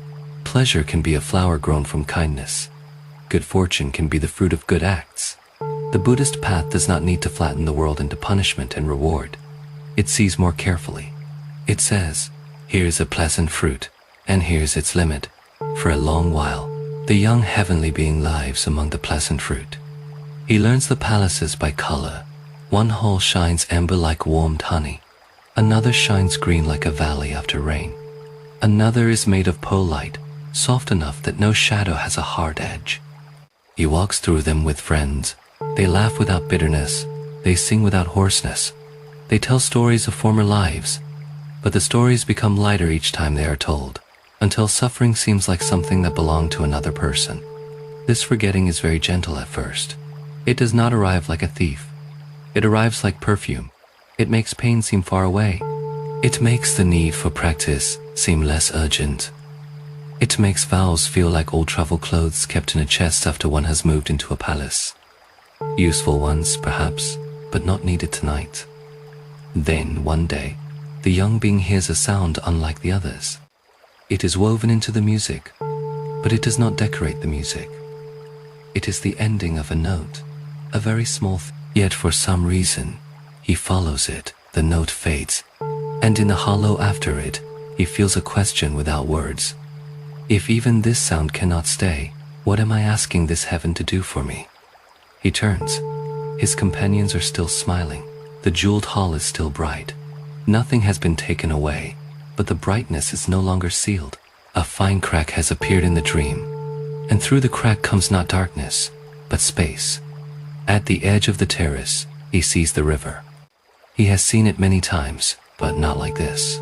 Before, it was part of the beauty of the outer court, a silver line that made the golden halls more splendid. Now it looks like a path. The water carries moonlight away from him, toward the quiet side. He does not cross that day. Most hearts do not cross on the first day they notice. He returns to the music. He eats luminous fruit. He speaks with companions. He laughs. Yet something in the laughter has changed. Not spoiled. Exactly opened. The next time a note fades, the next time a garland drops one petal, he sees it fall all the way to the floor. The next time a wish is instantly fulfilled, he notices how quickly another wish comes forward. This is how wisdom can begin inside pleasure. Not by shouting against the palace, by noticing that the palace cannot end wanting. In human life, there is often a similar period. We do not leave a habit as soon as we see it. We notice, return to it, notice again, feel the cost, forget, remember, and slowly the old sweetness becomes mixed with knowledge. A person may continue seeking praise, but now the praise feels less stable. A person may continue scrolling late into the night, but now the mind sees the tiredness after. A person may continue replaying an argument, but now some small part of the heart whispers. This is making the wound last longer. Do not despise that small whisper. It is the sound of the inner court before the inner court is visible. The young heavenly being begins to walk by the river more often. At first, he tells himself he only likes the cooler air. Then he tells himself the moonlight is pleasant. Then he stops making reasons. He stands where the water passes and listens. Sometimes he hears music from the outer halls. Sometimes he hears another sound, or thinks he does, from beyond the blue mist. It is not louder than music. It is not more exciting, but it asks less from him. And because it asks less, one evening, a being from the inner court appears on the far bank. She is not dazzling in the outer way. There is no need for jewels around her, though the air seems clear where she stands. Her robe is plain, if heavenly plainness can be imagined. Her face is restful. She does not beckon. She does not warn. She simply bows across the water. The young being feels both comforted and exposed. In the golden halls, everyone knows how to admire one another. Across the stream, this bow contains no flattery. It sees him without feeding the part of him that wants to be impressive. He bows back. Awkwardly, the next night, he returns. Again, the being stands there. Again, for many nights, nothing more happens. The practice is only this: to stand at the edge of pleasure and bow toward listening. This is more difficult than it sounds. The mind wants a dramatic entrance. It wants confirmation. It wants to be told, now you are ready, now you are special. Now the gate is opened because of your rare sincerity. Instead, there is a river, a bow, and this is good medicine for spiritual vanity. The inner court is not another stage. It is a place where the need for stages weakens. Eventually, the young being speaks across the water. He asks how to enter. The being on the blue bank answers in a way that is almost too simple. Listen until you know why you want to come. He is disappointed. He wanted a mantra, a sign, a ladder of light, a secret instruction, something grand enough to match the beauty of the realm. Instead, he receives a sentence that follows him back into the golden halls. Why do I want to come?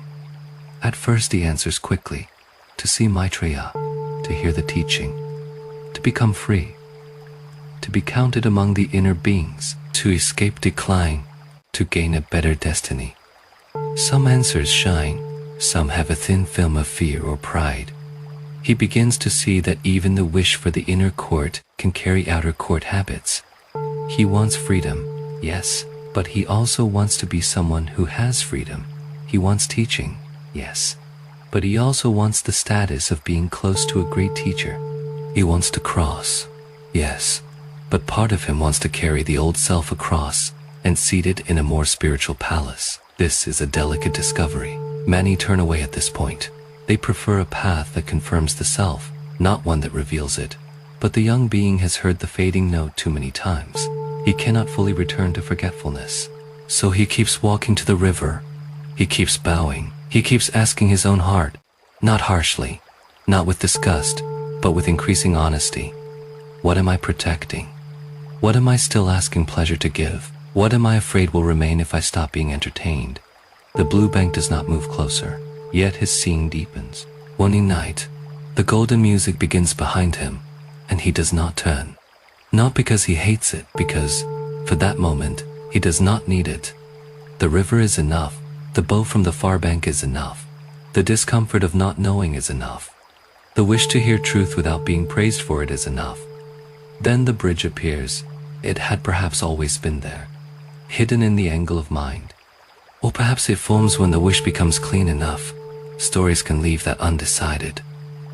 The important thing is the feeling. No wall breaks, no guard relents, no external permission suddenly arrives. A way becomes visible because the heart is finally facing it.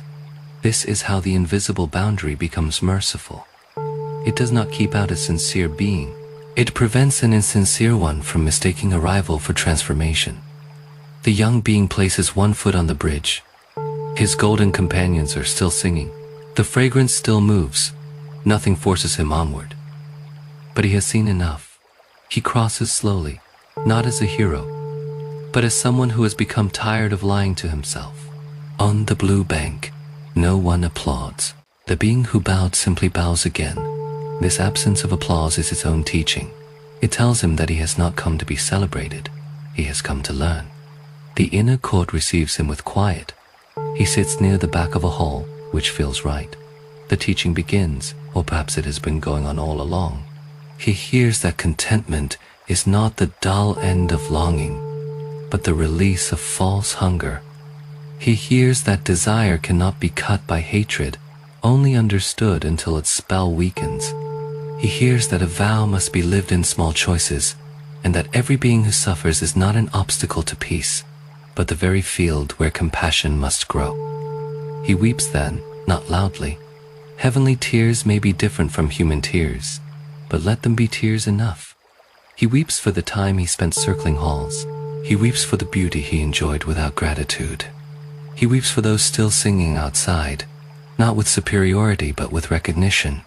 He weeps for the human life he almost forgot, the mother, the winter, the debt, the field, the small kindnesses that opened the way to heaven but had not yet taught him freedom. The teacher does not interrupt the tears. Some tears wash the gate. Later, when the young being walks in the inner garden, the music from the outer court still reaches him faintly. It no longer pulls in the same way. It has become part of the wider teaching. He can hear beauty and ending together. He can bless those who enjoy it. He can remember his own intoxication. The outer court is not an enemy territory now. It is a place of beings not yet finished with the lesson. This gives him compassion, not the compassion of someone above others, the compassion of someone who recognizes the path behind him. Such compassion is less likely to become proud. It knows how easily it could have stayed outside. It knows how much patience was needed. It knows that every being at the golden railing may one day hear the fading note. Hold this story lightly. It is an imagined walk inside the teaching, not a claim about a named heavenly being, but it can help the heart. It shows that the hidden gate is neither mechanical nor arbitrary. It opens with honesty, vow, and ripening. It cannot be bought by pleasure. It cannot be forced by self-importance. It is not closed to the one who truly turns. Now, in the human room, ask nothing too sharp of yourself. Simply notice where this story touches your own life. Perhaps you are not standing in a jeweled heaven. Perhaps your outer court is more modest. A familiar distraction, a desire to be praised, a fear of being ordinary, a habit of delaying practice until conditions are perfect. The scale is smaller, but the movement is similar. The same question can be asked gently. Why do I want to cross? Do I want peace so I can feel superior? Do I want practice so I can avoid ordinary responsibilities? Do I want spiritual language because it makes my self-image shine? Do I want freedom because I am tired of harming myself and others? Do I want to learn because truth matters more than display? The questions do not need quick answers. Let them be like lamps along the path.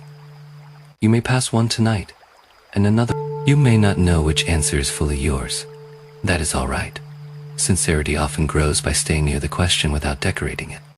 The story of Tusita also asks us to be careful with spiritual ambition. There is a wish to awaken that is pure and beautiful. There is also a wish to become an awakened, looking person. The difference can be hard to detect. One softens the heart. The other builds a more refined mask. One makes us kinder when challenged. The other makes us defensive when unadmired. One can work quietly. The other needs witnesses. The inner court does not shame ambition by force. It lets ambition become transparent. A person sees the subtle hunger to be special. And if they are brave, they smile sadly and put it down. Not forever, perhaps. It may return many times, but each time it is seen, it loses a little authority. You can practice this in a very small way. Do one good thing without telling anyone. Let the good thing be complete without being seen. Feel the little ache. If it comes, of not receiving credit, that ache is a teacher. It shows where the self asks to be fed. Do not hate the ache. Let it teach. Then do the next good thing a little more freely. The inner court loves such invisible work. It is not impressed by the size of the gesture alone. A large gift can be outer court if given for glory. A small kindness can be inner court if given with a clean hand. A long prayer can be outer court if used to avoid humility. One honest breath can be inner court if it returns the heart to truth. The boundary moves through intention.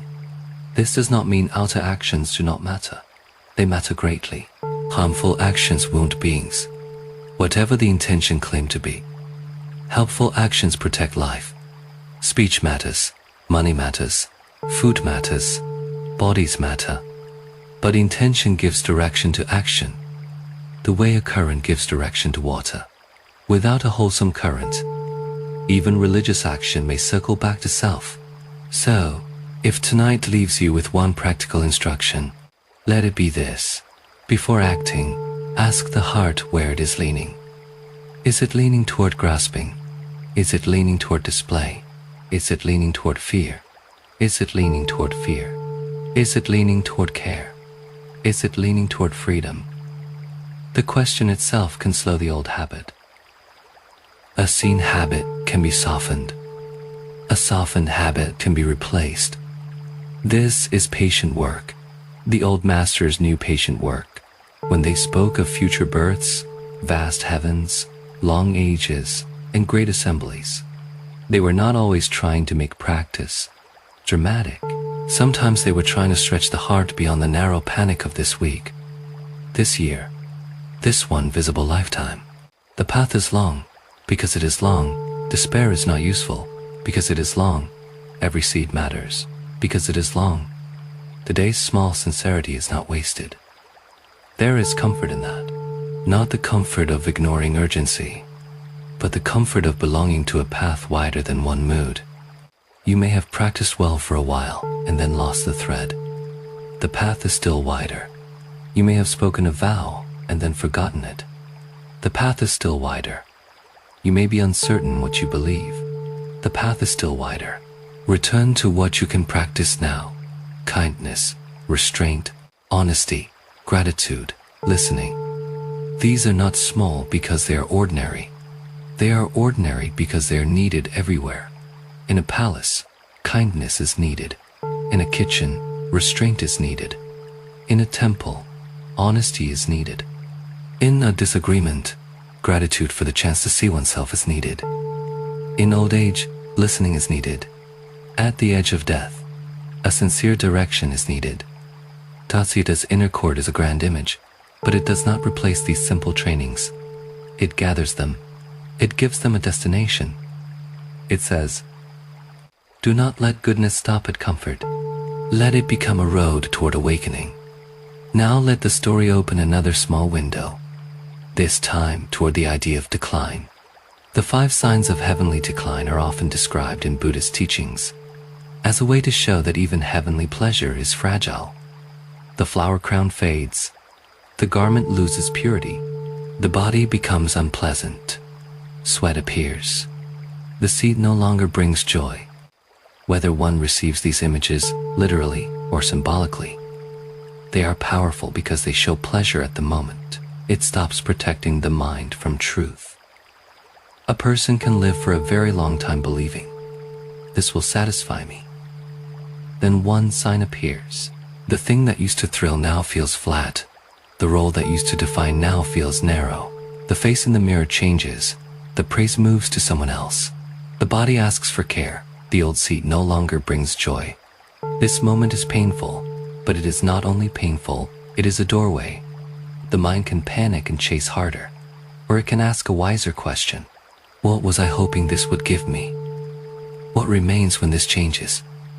Can I meet this fading without becoming cruel? In human life, fading is everywhere, though we cover it with speed. A season ends, a friendship changes, a child grows, a strength weakens, a plan becomes impossible. The world asks us to renew our grasping constantly, to replace the fading thing with another bright thing. The inner chord invites a different response. Look gently, grieve honestly, learn what cannot be lost because it was never a possession. Compassion is like that. It is not a possession. Wisdom is like that. It cannot be displayed in the same way a jewel can be displayed. The wish to awaken is like that.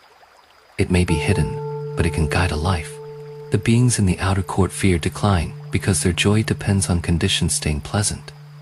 The beings in the inner court still see change, but change has become part of their training. This does not mean they are numb. It means they are less deceived. A fading flower can make the heart more tender, not more desperate. If something in your life is fading, perhaps very quietly, let the teaching sit beside it. Do not rush to call it good.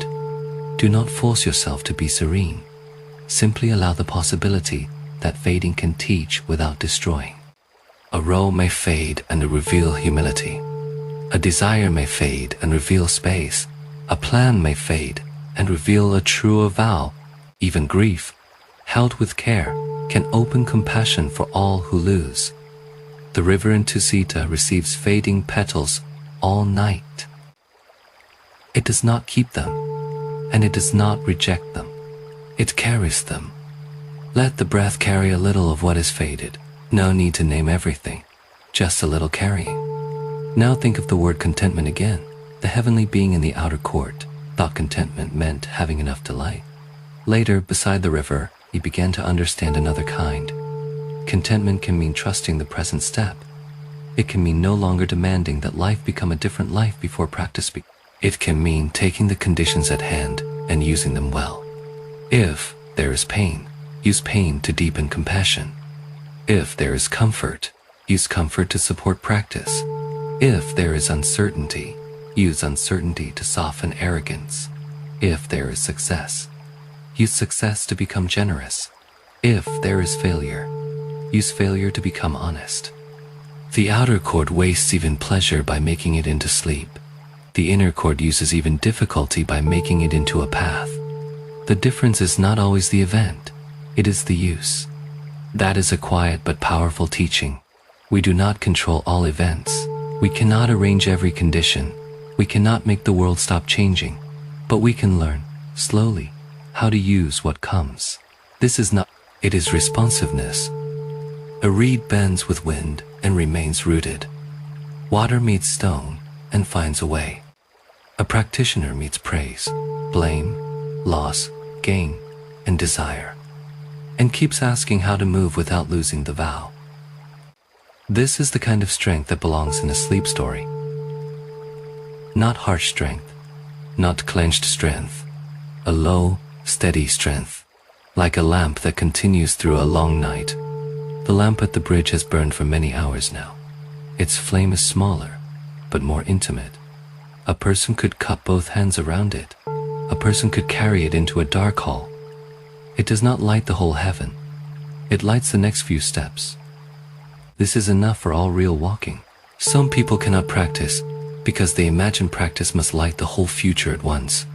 They want certainty before beginning.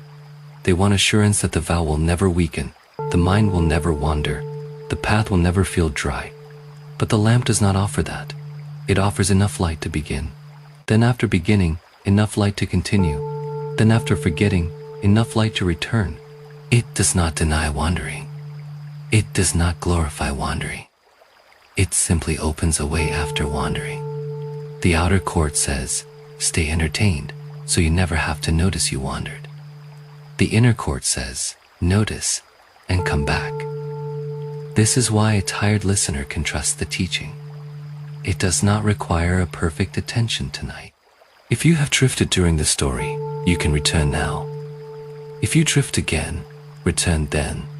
The river has not stopped. The lamp has not scolded. The hidden gate is patient.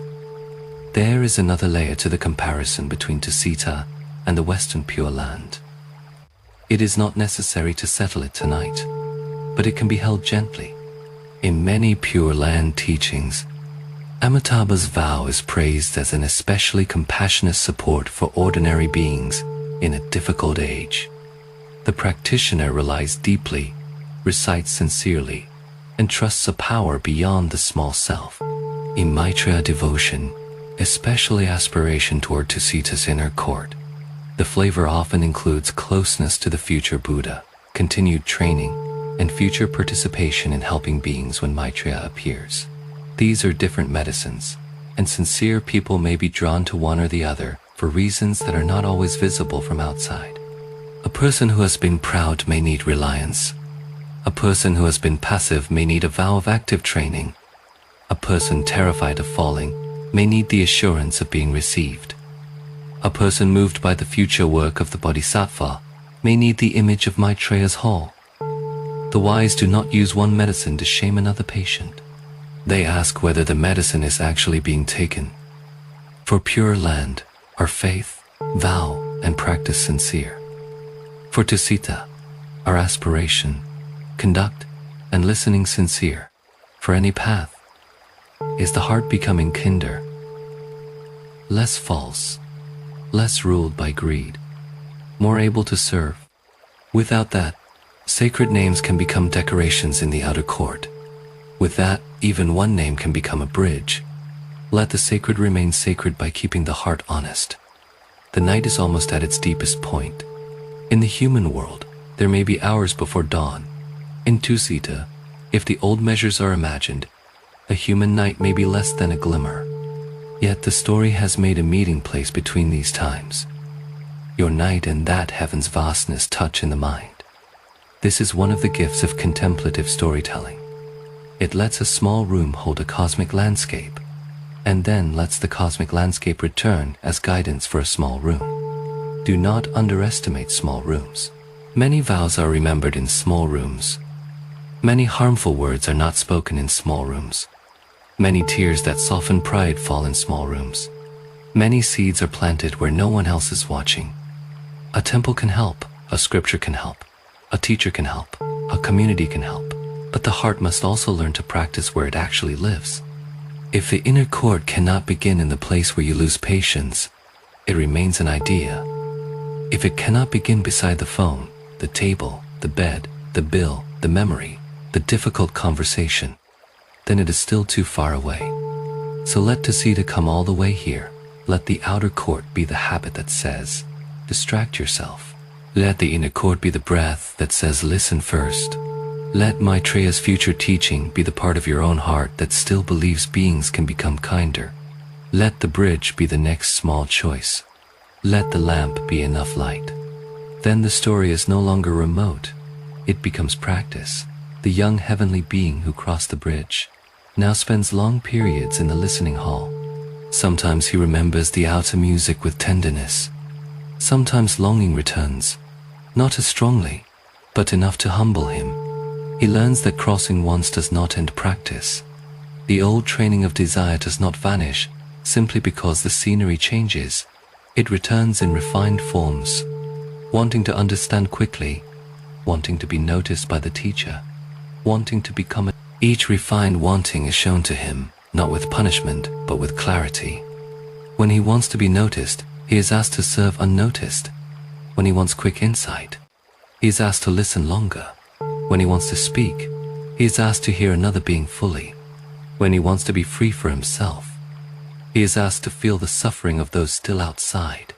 The training is exact. The inner court is gentle, but it is not vague. This is an important balance. Many people imagine gentleness as a lack of discipline, or discipline as a lack of gentleness. The Bodhisattva path asks for both. A gentle discipline does not crush the heart. A disciplined gentleness does not drift into laziness. Together, they make practice livable and strong. A parent waking at night to care for a child may know this. Softness alone is not enough. One must rise. Duty alone is not enough. One must rise with care. A nurse, a teacher, a friend listening to grief, a worker doing honest labor when no one praises it. All may know something of this union. Gentleness and discipline, together, become a quiet form of love. The inner court trains that love until it is no longer dependent on mood. This does not mean feeling disappears. It means care becomes deeper than preference. One helps not only when inspired. One refrains from harm. Not only when calm, one returns to the vow. Not only when the vow feels beautiful. Such a steadiness cannot be faked for long. It is built through small acts repeated under changing conditions. The outer court offers favorable conditions without necessarily building steadiness. The inner court uses conditions, favorable or difficult, to build steadiness. Again, the difference is direction. Perhaps this is why the story of Tusita can warn and encourage at once. It warns that good fortune can make us sleepy. It encourages that even in a world of desire, a path of practice can exist. It warns that vows without action may weaken. It encourages that action, however small, can keep a vow alive. It warns that not every shining place is safe. It encourages that no sincere turning is meaningless. Warnings given without love become fear. Encouragement given without truth becomes fantasy. The best teachings carry both love and truth. Tonight's teaching tries to do that. It does not promise that every wish will be fulfilled. It does not say a single sentence can replace a life of practice. It also does not close the door. It says, turn sincerely, train gently, do good. Listen, receive help. Do not confuse pleasure with liberation. Do not confuse failure with the end. The river listens. The lamp burns lower. The bridge waits without impatience. Now let us walk into a human morning for a moment. Though the night still holds us, imagine waking after this story. The room is plain. The body may feel rested or not. The world has not become Tusita. There are tasks, messages, needs, perhaps irritations. The teaching will be tested not in the dream of heaven, but in the first ordinary contact. Someone who speaks abruptly. The outer court answers quickly. Defend, sharpen, return the wound. The inner court offers one breath. The breath does not solve everything. It creates a little space. In that space, another response becomes possible. Not weak, not false, simply less chained. Later, a desire appears. The outer court says, you need this now. The inner court asks, what will this train? Maybe the answer is harmless enjoyment, and the thing can be received. Maybe the answer is avoidance, and the hand can pause. The practice is not grim refusal. It is clear. Lotus still. A moment of pride appears. You have done something good. Someone praises you. The outer court begins weaving a garland. The inner court smiles and says, receive the kindness, but do not build a throne. Let the good action remain good by not turning it into self. At night, a mistake returns to memory. The outer court wants either distraction or self-punishment. The inner court asks for honest regret and repair where repair is possible. No theater, no collapse, just truth, humility, and the next step. This is how the sleep story becomes useful after sleep. It gives images to remember at the moment of choice. The golden hall, the blue court, the bridge, the fading note, the lamp, the seed. Non-image may return when needed. That is enough. The old Buddhist imagination is generous with images because the human mind often learns better through image than through command. A command may create resistance. An image waits quietly until the heart is ready. Then in a difficult moment, it rises, the bridge appears. If this happens even once, the story has done good work. The young heavenly being, after long training, is asked to return to the edge of the outer court, not to enjoy it as before, and not to condemn it, to stand where others may one day notice the river. He remembers how it felt to be dazzled. He remembers how useless scolding would have been. So he does not scold, he leaves small signs. A lamp placed where the music fades. A bowl of clear water near a table of luminous fruit. A word of kindness to a being whose garland has begun to lose one petal. Some ignore him, some laugh. Some feel annoyed, because his quiet presence makes their pleasure less complete. One being, only one, hears the fading note and looks toward the river. The young being bows. This is enough for that night. The Bodhisattva spirit does not require immediate success. It offers conditions. It trusts seeds. It works without owning results. This is very different from the ordinary self, which wants proof quickly. The ordinary self says, I helped. Why did they not change? I spoke. Why was I not thanked? I practiced. Why am I not peaceful yet? The Bodhisattva training says plant well, water well, release ownership of the fruit. This may be one of the hardest forms of contentment, to do good without owning the result. To speak truth without controlling the response. To love beings without demanding that they become ready on our schedule. Maitreya's long future can teach this patience. A future Buddha does not rush the ripening of worlds. The vow is vast enough to include time for a human heart. This can be deeply soothing. You do not have to force every being, including yourself, to arrive tonight. You can keep turning. You can keep planting. You can keep the lamp available. The hidden gate opens through ripening. Ripening has its own dignity. Fruit pulled too early is bitter. A vow forced into display becomes brittle. A mind pushed too hard may rebel or pretend. But a seed tended steadily can open when it is ready. Practice asks for effort. Yes. But effort joined with patience. Feel the difference in the body. Harsh effort tightens the throat. Patient effort steadies the belly. Harsh effort says, I must become worthy. Patient effort says, this wholesome step is worth taking. Harsh effort fears being seen as ordinary. Patient effort is willing to be ordinary for a long time. The inner court is full of patient effort. This is why its quiet is not passive. Beneath the stillness, vows are alive. Beneath the listening, compassion is being trained. Beneath the lack of applause, strong roots are growing. The stream now becomes very still, almost like polished glass. The reflection of the lamp sits on it without breaking. For a few breaths, the whole garden seems to rest inside that reflection. The outer halls, the inner court, the bridge, the trees, the moon, the beings who remember, the beings who forget. If the mind is still enough, opposites become less violent. Pleasure and practice are not confused, but they are held in one field of compassion. Failure and return are not the same, but both can belong to the path. Self-care and service are not enemies. If each is honest, faith and uncertainty can sit together while the heart practices what is wholesome. This kind of holding is mature. It does not rush to divide the world into simple pride. It still discerns. It still says, this leads outward, this leads inward. But it says so without hatred. Hatred cannot guide beings into the inner court. Clarity can, compassion can, sincere vows can. A final teaching story may help. Imagine a human practitioner who hears of Tusita and becomes excited. He says, I will be born in the inner court. I will meet Maitreya. I will be part of the future great assembly.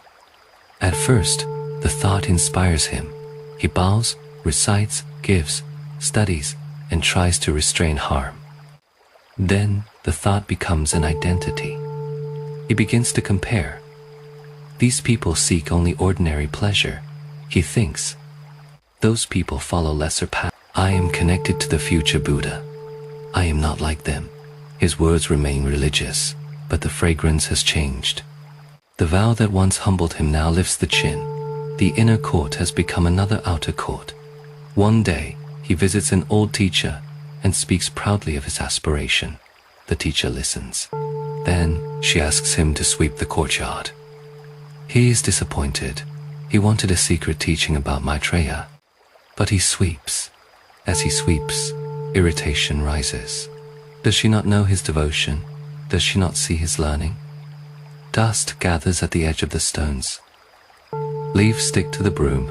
His back aches. A younger student walks by and does not bow. The practitioner sees his mind, not all at once, in flashes, pride, need, anger, the wish to be recognized, the wish to be above simple work. The broom becomes a scripture, written in dust. When he returns, the teacher asks what he learned. He says, "I learned that I want the inner court, but I still carry a throne with me." The teacher smiles. "Now the path can begin," she says. "Again, hold this as a teaching image. The point is not the broom. It is the exposure of hidden motive. Any ordinary task can reveal whether the vow has entered the hands. Washing dishes, answering email, caring for elders, paying debts, waiting in line, listening to a child, admitting an error. These are courtyards. These are brooms. These are chances to see whether the heart is entering the inner court or merely dreaming of being honored there." The practitioner continues sweeping for many days. At first, he hopes someone will notice his humility. Then he notices that hope. Later, he sweeps because the courtyard is dusty. Later still, he sweeps with gratitude for the chance to serve a place of practice. The task has not changed. The heart has shifted. This is real movement, not dramatic real. The hidden boundary has been crossed a little. The story of Tusita is filled with grand things, heavens, future Buddhas, vast spans of time, shining courts, different schools, ancient masters. But grand things must finally enter small khandha, otherwise they become smoke. A person can speak of Maitreya and still be unkind to the person beside them. A person can debate inner and outer court while ignoring the outer court in their own speech. A person can praise contentment while feeding envy every day. This is not said to accuse. It is said to bring the teaching home. The safest devotion is one that changes how we live. The safest study is one that makes us more honest. The safest aspiration is one that makes us more careful with the suffering of others. If the wish for Tusita does that, it is already bearing fruit. If the wish for any pure land does that, it is already bearing fruit. Names are sacred when the heart lets them work. Now the night can soften again. There has been enough teaching for the thinking mind. Let the images spread out. The heavenly being at the river, the bowed figure on the far bank, the bridge appearing when the wish becomes clean, the old teacher handing a broom to a proud practitioner, the lamp left for those still near the music, the fading garland that becomes a doorway instead of only a fear. These images do not need to be solved. They can rest like stones in a garden. You can walk past them in dreams. You can return to one tomorrow if it is useful. The body may prefer the simplest image now, perhaps only the river. Water moving between two ways of living. It does not argue, it reveals. It carries petals from both sides. It reflects the moon without owning it. Let the breath be like that river, receiving, releasing, moving quietly through the night. If a desire appears, it is a petal. If a worry appears, it is a petal. If a vow appears, it is a petal too, though perhaps one with a seed hidden in it. The river can carry all of them. Nothing has to be clenched. Somewhere on the golden side, the music grows tender, as if even pleasure is beginning to understand its own ending. Somewhere on the blue side, the listening hall glows with the low light of patient vows. Somewhere near the bridge, a being who had forgotten why he came stops and looks at the water. Somewhere in the human world, a person lying in bed remembers that the next breath can be an inner court. This is enough. The story has walked far and returned to the same simple place. The gate is hidden, but not absent. The path is long, but not empty. The heart is mixed, but not hopeless. The vow is small, but it can be fed. Before the final quiet comes, there's one more useful turn in the path. It concerns the mistakes people make when they hear a story like this. Mistakes are not included here to make the heart anxious. They are included because a lamp is kindest when it is placed near the uneven stones. The first mistake is to hear about the outer court and become afraid of all pleasure. A person may think, if pleasure can bind, then I must become cold. I must distrust music, food, friendship, beauty, rest, and every human comfort. But that is not the middle way. Fear of pleasure can be another form of being controlled by pleasure. The mind is still circling the same object, only now with aversion instead of desire. The wiser way is more delicate. Enjoy what is wholesome without asking it to become permanent. Receive beauty without making it a home for the self. Let food nourish the body. Let music soften the heart. Let friendship bring warmth. Let rest restore strength. Then let each thing remain itself. A cup of tea does not need to become salvation. A song does not need to become identity. A kind touch does not need to become possession. In the moonlit garden, the inner court does not tear down the flowers of the outer court. It teaches the hand not to close around them. A flower seen clearly is more beautiful, not less. Its fragility gives it tenderness. Its fading is part of its truth. When we do not demand that it last forever, we can meet it without greed. So if tonight you remember a pleasure, do not rush to reject it. Look at it softly. Ask whether it leaves the heart freer or more tangled. Ask whether gratitude is present. Ask whether the pleasure can be shared, or whether it makes the mind more narrow. This kind of seeing is already practice. The second mistake is to hear about the inner court and turn it into a spiritual prize. The mind is clever. It can make a trophy out of anything, even humility. It can say, I seek the inner court. Therefore, I am deeper than those who seek ordinary happiness. It can say, I understand impermanence. Therefore, I stand above people who are still grieving. It can say, I have chosen a high vow. Therefore, my confusion is more noble than yours. When this happens, the outer court has put up. The scenery has changed, but the self is still being fed. This is why the practice of hidden goodness is so important. Let some good actions remain unseen. Let some understanding remain unannounced. Let some kindness be given without making a story from it. The heart may protest at first. It may feel deprived of the sweetness of being recognized. That protest is useful. It shows where the old hunger lives. Imagine carrying a lamp into the inner court and then turning it toward your own face so everyone can see you holding it. The lamp is still a lamp, but its purpose has been bent. Now imagine setting it near the path so someone else can see their way. Nothing dramatic happens. No one may know who placed it there. Yet the lamp has returned to its work. Practice is like that. The third mistake is to hear about vows and become discouraged. Because one's vow feels weak, a person may think, my mind is too scattered. My faith rises and falls. I am sincere one day and distracted the next. How could such a vow ever reach a pure place? But vows are not always born as great trees. Often they begin as small, uncertain seeds. Their strength comes from being watered. Water the vow by remembering it after you forget. Water it by making one choice that agrees with it.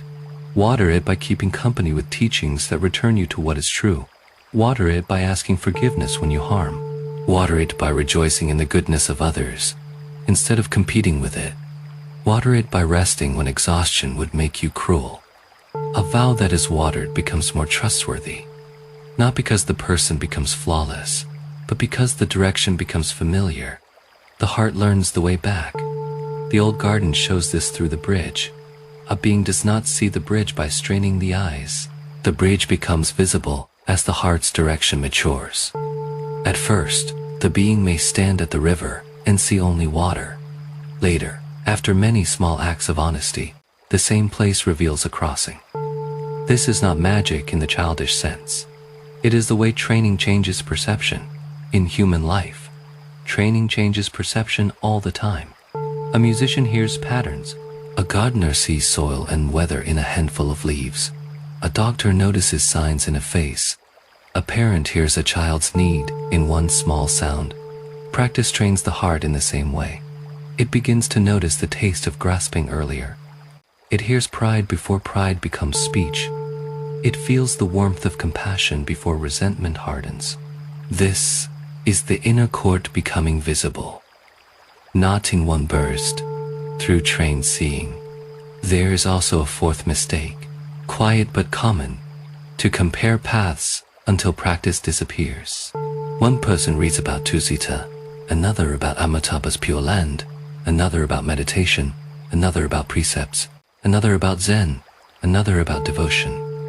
The mind begins to compare, measure, argue, collect opinions. Soon it has gathered many maps and walked nowhere. Maps are useful when they guide walking. They become a burden when they replace walking. If your heart is drawn to Amitabha, practice sincerely. If drawn to Maitreya, practice sincerely. If drawn to silent sitting, practice sincerely. If drawn to service, practice sincerely. If you are unsure, begin with what no wholesome path rejects. Do less harm. Tell more truth, give when you can. Steady the mind. Remember death. Cultivate compassion and ask for guidance with humility. The path you can actually practice with sincerity is more useful than the perfect path you only admire. This does not mean all teachings are the same in every detail. They are not. Traditions have real differences, and those differences deserve respect. But respect is different from endless hesitation. At some point, the heart must take up a medicine and swallow it. At some point, the broom must touch the courtyard. The moonlight returns to the broom image. See the proud practitioner again, sweeping under the old teacher's instruction. At first, each stroke is full of self. Then each stroke becomes a little more honest. Dust gathers. Leaves move. The courtyard clears. A bird lands on the wall and leaves. No one praises the sweeping. The practitioner begins to understand that the courtyard does not need his identity. It needs his care. This is a doorway. When care becomes more important than identity, the inner court is near. Care for the body without making the body a vanity project. Care for practice without making practice a self. Image care for beings without making beings into an audience. Care for truth. Care in this way is quiet and strong. It does not glitter like the outer court, but it can survive the fading of garlands. Now the old teacher in the imagined courtyard says nothing more. She only takes the broom when the day is done and leans it against the wall. The practitioner bows. This time, the bow is less arranged. It comes from fatigue, humility, and gratitude. Such a bow is worth more than many elegant speeches. Back in Tusita, the blue hall glows behind the grove. The young heavenly being who crossed the bridge has been asked to do ordinary tasks in a heavenly way. Carry water, arrange cushions. Listen to those newly arrived. Stand near the bridge. Notice pride. Notice impatience. Notice the wish to be finished. Each task reveals another layer of self. Each revelation is not a failure, but material for practice. There is great kindness in having material for practice. If anger appears, there is material. If longing appears, if boredom appears, there is material. If tenderness appears, there is material. Everything that appears can be used, if seen clearly. This is why the teaching says the boundary is in the heart. It is not only where one is born, it is how one uses what appears. The same anger can become harm, or it can become the beginning of restraint.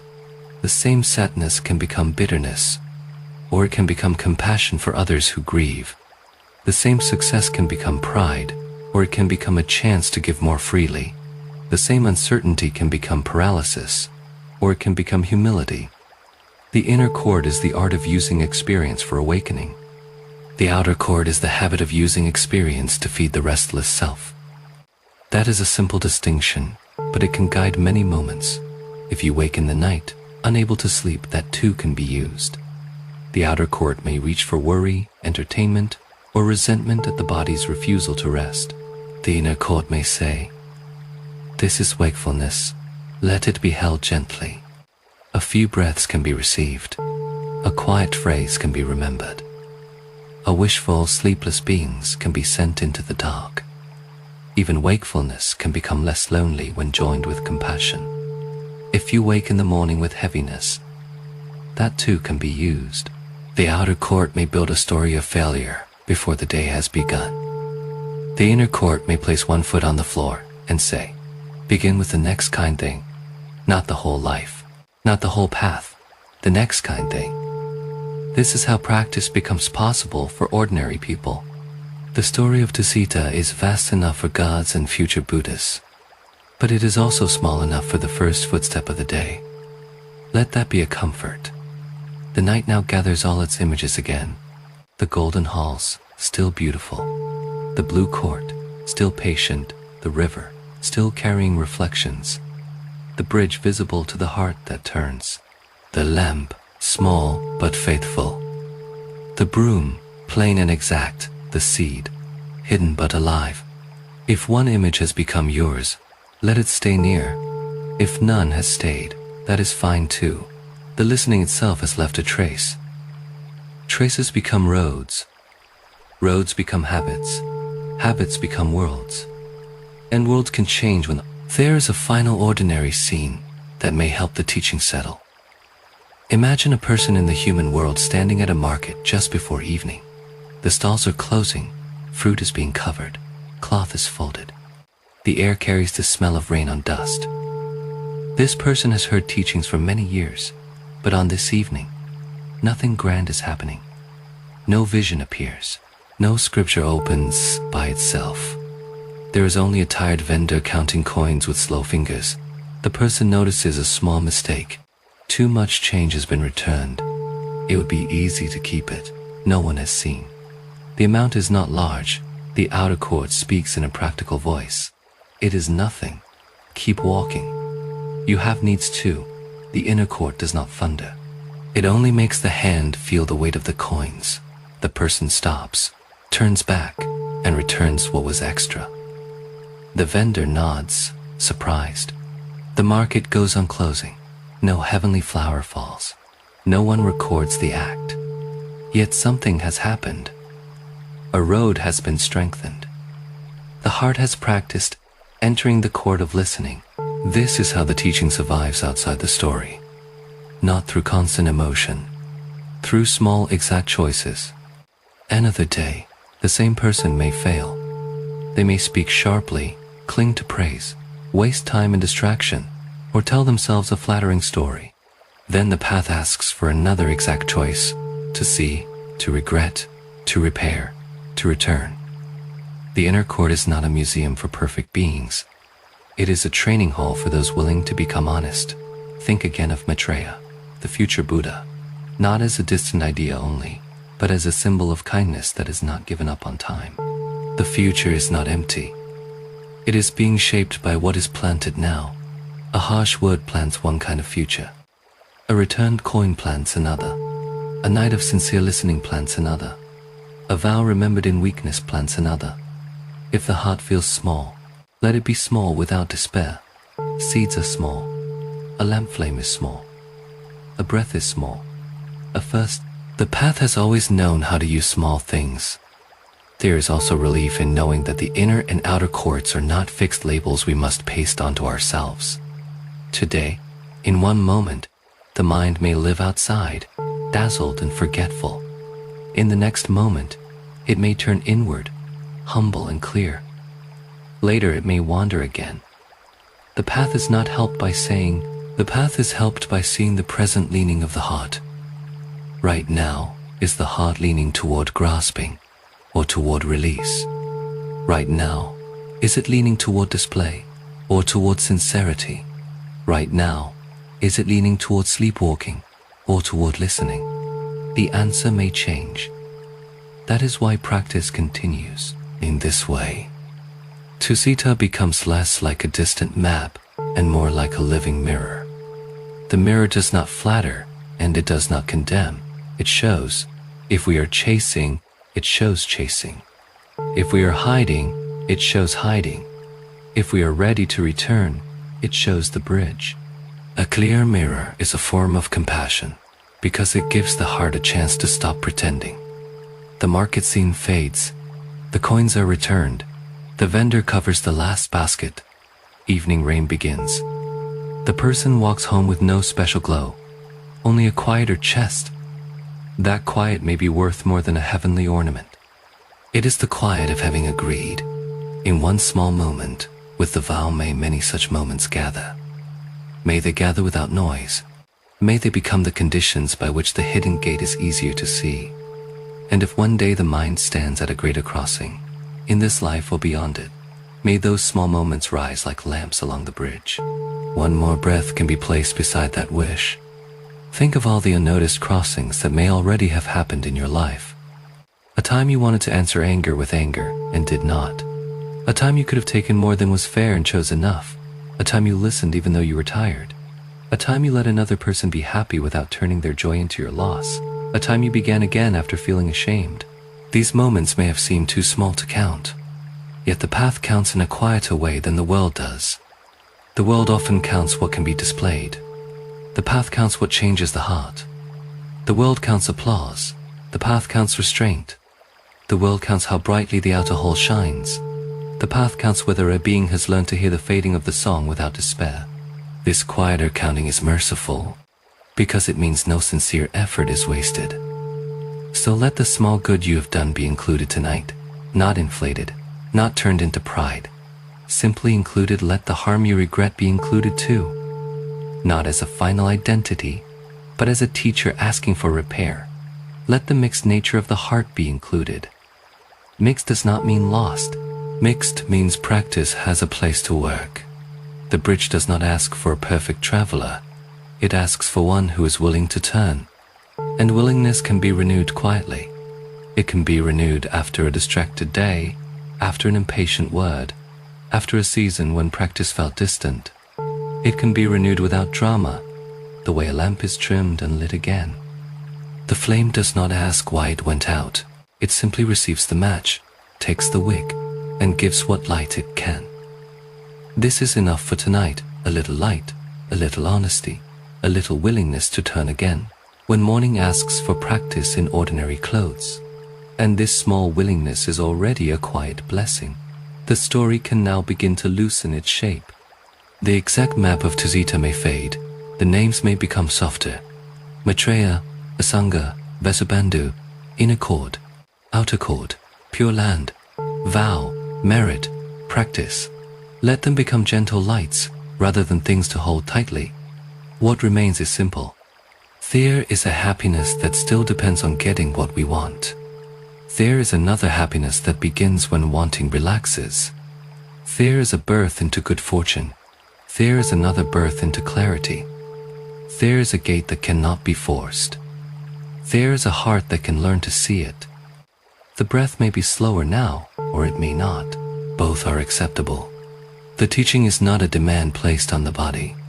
It is a path offered to the heart. If sleep comes, let it come naturally. If wakefulness remains, let wakefulness be held softly.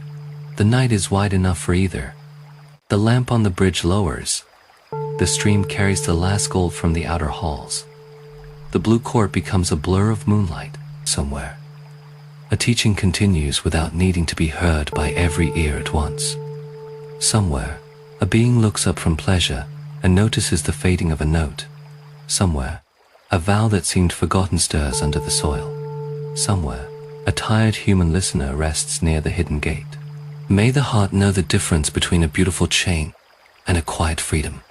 May comfort be received with gratitude, but not mistaken for the end of the path. May vows become actions, and actions become a road. May the wish to meet wisdom, by whatever sacred name you call it, grow steadier and kinder. May the outer courts of our lives teach us without trapping us. May the inner court be recognized in the next honest breath. And may the small seed of contentment, planted in this night, be protected by patience until the conditions come for it to open.